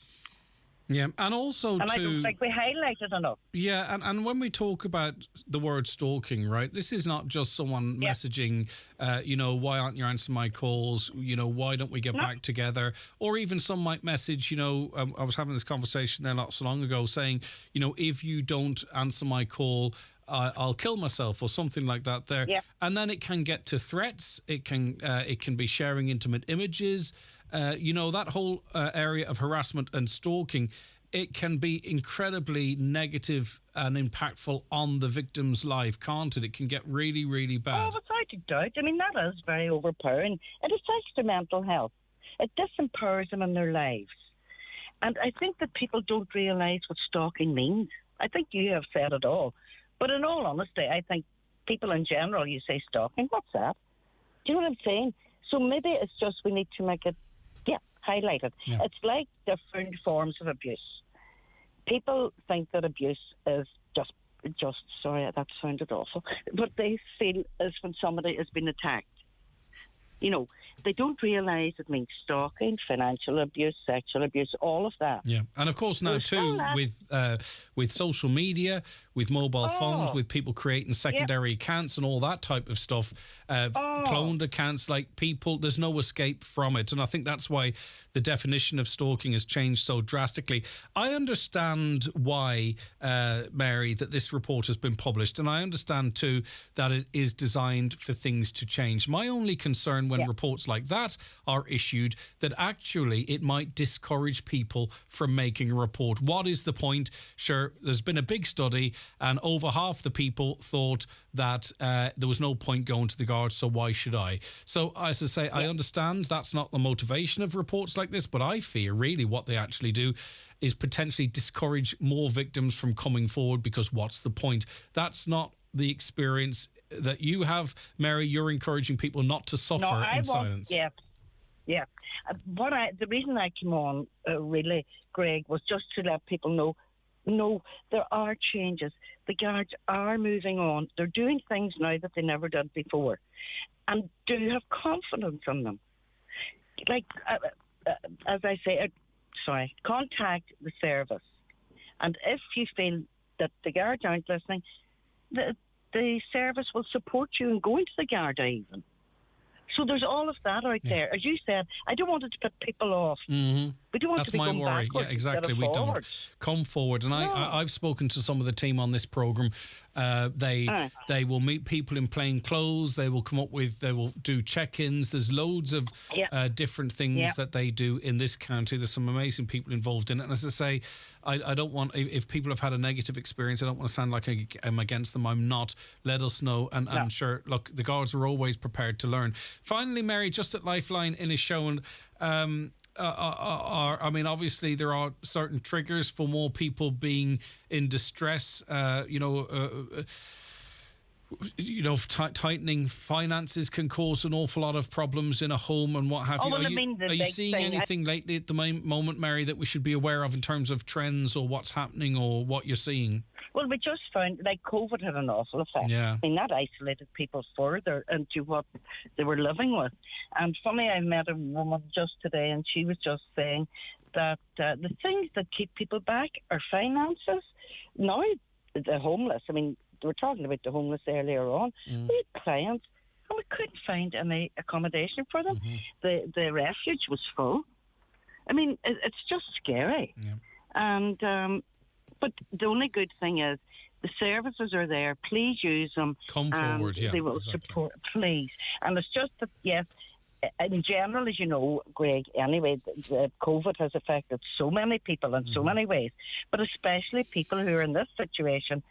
They have maybe felt they can't get out. Yeah. And so it's so important, right, that leopards generally don't change their spots. And we know that certain types of behaviour, they escalate. And it's one thing after another. And over time, it can get worse. And get out before it escalates. And the support's there now. Yeah. Now, one of the things I do want to highlight, and I keep highlighting it, is people say, oh, it's all to do with drink and drugs. Sorry.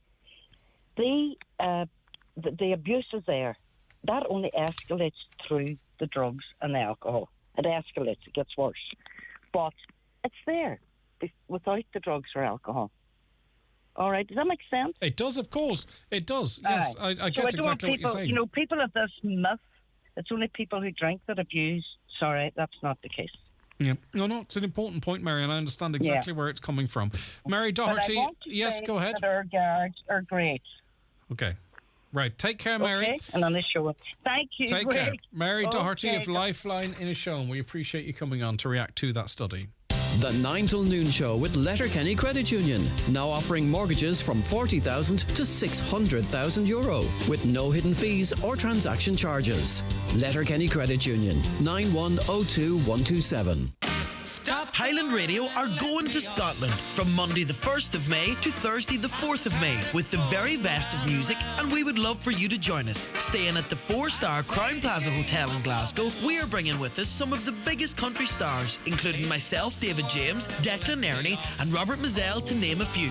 You will enjoy luxury travel to Glasgow, 3 nights dinner, bed and breakfast with music and entertainment each evening. Join us on the Highland Fling to Glasgow this May for only €575 per person. To book, call Highland Radio today on 074 91 25,000. Early booking is advisable. Single supplement applies. SuperValue makes saving money as easy as 1, 2, 3. 1. We match Aldi on the products you love, like SuperValue cod fish fingers, $1.35. SuperValue organic mini apple rice cakes, 79¢. 2. Get thousands of special offers. And 3. Money off vouchers every week on the app. SuperValue makes saving money as easy as 1, 2, 3. Don't miss the Clanry Hotel's Country Weekend, Friday 24th to Sunday 26th of March, featuring Jimmy Buckley, Robert Mazzell, Kieran Rosny, Eamon Jackson, Olivia Douglas, Brian Kerrigan and Mick Flavin. Pay at the door, €20 Friday and Saturday and €10 on Sunday afternoon. Overnight packages available. Call the Clanry Hotel on 9124369. Highland Radio weather updates with Ireland West Airport. Discover Edinburgh this summer with Ryanair's 3 times weekly service. Stunning architecture, endless winding streets and an awe-inspiring castle. Ireland West Airport. Don't just take off, take it easy.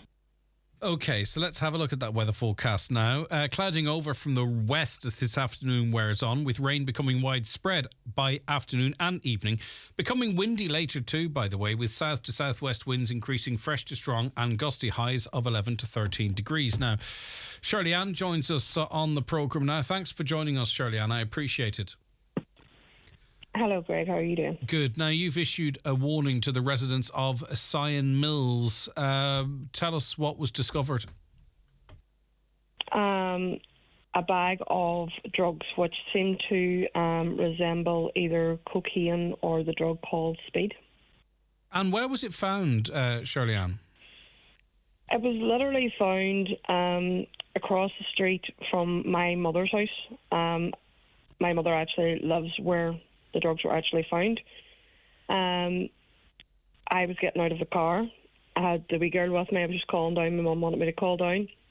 And something grabbed my eye as I turned round and looked, and I seen the bag on the ground. Mm-hmm. And I was like, oh my God, I know what that is. Do you know what I mean? So the wee girl was in the car, so I says to my mum, I'm going to lift this and get this out of the way. And she was like, what is it? And I says, Mum, it's a bag of drugs. She was looking away. She's at that sort of, age where, she's never seen any of this kind of thing, Mm-hmm. Whereas I've done drug courses and, I work with the Special Olympics and things like that, and I'm sort of aware of these things. And I could not get over it. I thought, what if a child lifts that up, or an innocent animal comes along and eats it? Like that could be a certain fatality. And I got it, and then I contacted a good friend of mine, Andy Patton. He's running for local councillor in the Derg area. And there actually is, I don't know if this is available everywhere, but it should be. It's a bin that's located up in the Sion Mill shop, and it's to dispose of any type of drugs, whether it be prescription that's no longer being used, or if it's illegal substances that could be found on the street or found anywhere, it's absolutely brilliant, because it's taken to the police lift it, and it be analysed and find out, what the actual substance is. I think that's really, really good, because some people left it and they don't know what to do with it, and it should be disposed of correctly. And I think you're highlighting this and raising this issue. It kind of feeds into a conversation we were having earlier on. It started the conversation about how commonplace and widespread drugs are. Yes, this is a baggie that was dropped, and thankfully you found it before a child or an animal consumed it or took it. But, it started that conversation about how damaging drugs are, but how widespread their availability is. Yes, you do know what? Like I was chatting about before as well to certain people, everything's changing in economy at the minute. Drugs are changing, people's changing. Like, it would really scare you what's actually in these drugs. Especially as a these parent. Drugs are full. Yes, and I'm a mother of 6 children, and I try to make them aware. I have 2 special needs that one wee boy wouldn't even think. He would just pick it up, and he'd be like, "What's that? It looks like sweets." Do you know what I mean? Yeah. And parents need to be more aware of this. Not only do they need to be aware of how easy it is to find on the streets, how much it's being distributed out in the local communities. Like, there is drug dealers everywhere.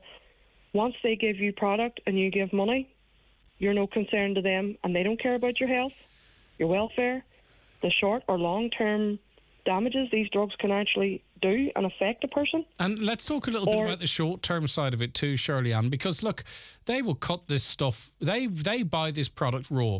They will cut it and cut. Everyone down the line cuts it until it eventually ends up on the street. Anything could be through that. The same with tablets. They're cut with, or mixed with, really is the phraseology. They're mixed with all manner of harmful substances.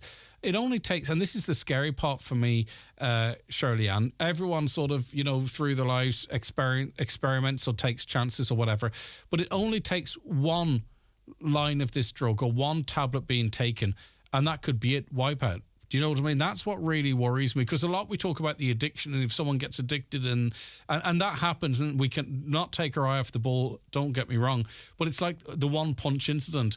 The one taking incident could be enough when your children are out from under you, not in eyesight, and that could be it. You see, that's it, Greg. I know families that have unfortunately lost loved ones due to, it might have been a one night out, took one tablet, next morning they were found, and it is completely devastating for any family to go through that. And then you've got people out in the street handing these things out to children and adults, not just children, adults as well, which they don't know what they're taking. Now, in some ecstasy tablets, there's actually ketamine, which is a horse tranquilizer. And that a child takes that. There's washing powder. There's so many different ingredients in these things that are so harmful to the system. They can leave you with a mental disability. You could be left with permanent brain damage. Not to mention what the family is left with. They don't think of the aftermath of these things. Yes, so well and so good, you take them on the night, you could be fine.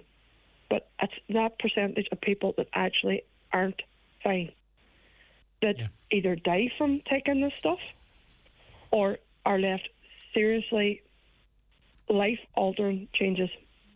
And this is what angered me so much was the fact that obviously whatever individual dropped this, they didn't want to drop it, but the fact is people are walking about the streets with this kind of stuff in their pockets.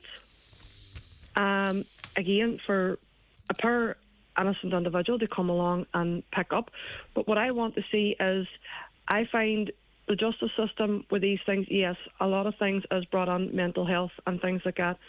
Mental health is one thing, but taking drugs, look, there's help out there. There's lots of organisations that you can go to get help. But when these things happen, what we've seen around Siam Mills because of this, like this isn't the first case of this. What happens is it ends up being drug and alcohol fueled parties. They come out. There's been cases of driving under the influence of drugs. Accidents have happened, ambulances have been called, or police have been called. But what do they get? They don't get anything what I would call as punishment. It's a slap on the wrist, a suspended sentence, and they go back and they do it again. Where's it going to end? There's a point where they're going to end up killing themselves or killing some innocent person. Yeah, I don't know. All because of these drugs. I think communities need to get together and drive the drugs out of the communities. It's I'd have my concerns, and I still retain my concerns that drugs are relatively cheap and younger people are choosing drugs over drink. Now, I do know it becomes very expensive and it's beyond the reach of many when they get very addicted, but I kind of know, to be honest with you. I know because I speak to young people. I know that a lot of young people now are switching away from drink to drugs, and it's perfectly acceptable. And Coke is seen as a recreational everyday drug. life. Exactly. And I think unless we start sort of realizing that, and it's all different types of people from different backgrounds, it's right through our community now, and we need to find a way to rid our community of it. Shirley-Ann, thank you for helping us in raising awareness and making some really, really good points there, and we really appreciate your time. No bother at all, Greg. Take care, and best wishes to you and all the family. Thank you very much indeed. Shirley-Ann McDonald there. 08660 25,000 WhatsApps and texts to that number. A caller said, I advise people not to eat potatoes now anyway, unless they are organic, because they're sprayed to death for blight and everything else. And I've seen it firsthand. A lot of stuff we consume is, though, isn't it? Another caller says, I would have thought less people eat potatoes now than ever. They are no longer considered a main ingredient in our diet. I couldn't tell you the last time I actually made or ate potatoes. So what's switched in? Is it pasta? Because I'm trying to think. Rice or pasta? What else can you have instead of potatoes? Everything that tastes nice is bad for you anyway. Potatoes are delicious, cut into little slices and fried with salt and vinegar. They're delicious. Mashed with butter and salt, absolutely delicious. Then you can pack them into little pâtés, fry them. Potato cakes, beautiful. Waffles, delicious. Yeah, they're too nice to be good for you, aren't they? Anyway, and everything's good for you in moderation, I suppose. Greg, I've just discovered we've a bird nest in our extractor fan. Just wondered, what can we do, or is it a case of having to leave them now? And I'm not being facetious. I had that problem about 10 years ago, and I've never used the extractor fan since. Anyone, what can you do with birds nesting in your extractor fan? We'll maybe mention that one again in the morning, just in case we are too late to get a response now. Look, that's where we have to leave it. Thank you so much for making another really busy show. We talked about everything, didn't we? We do that every day here, and hopefully you enjoy it. You continue to listen, which is great. Anything you want to talk about, you know the numbers. We're back tomorrow morning at 9. Have a lovely Tuesday, will you? And stay safe. Thanks for listening, as I say, from me, Caroline and Anya. See you later. The 9 till noon show is brought to you by Letterkenny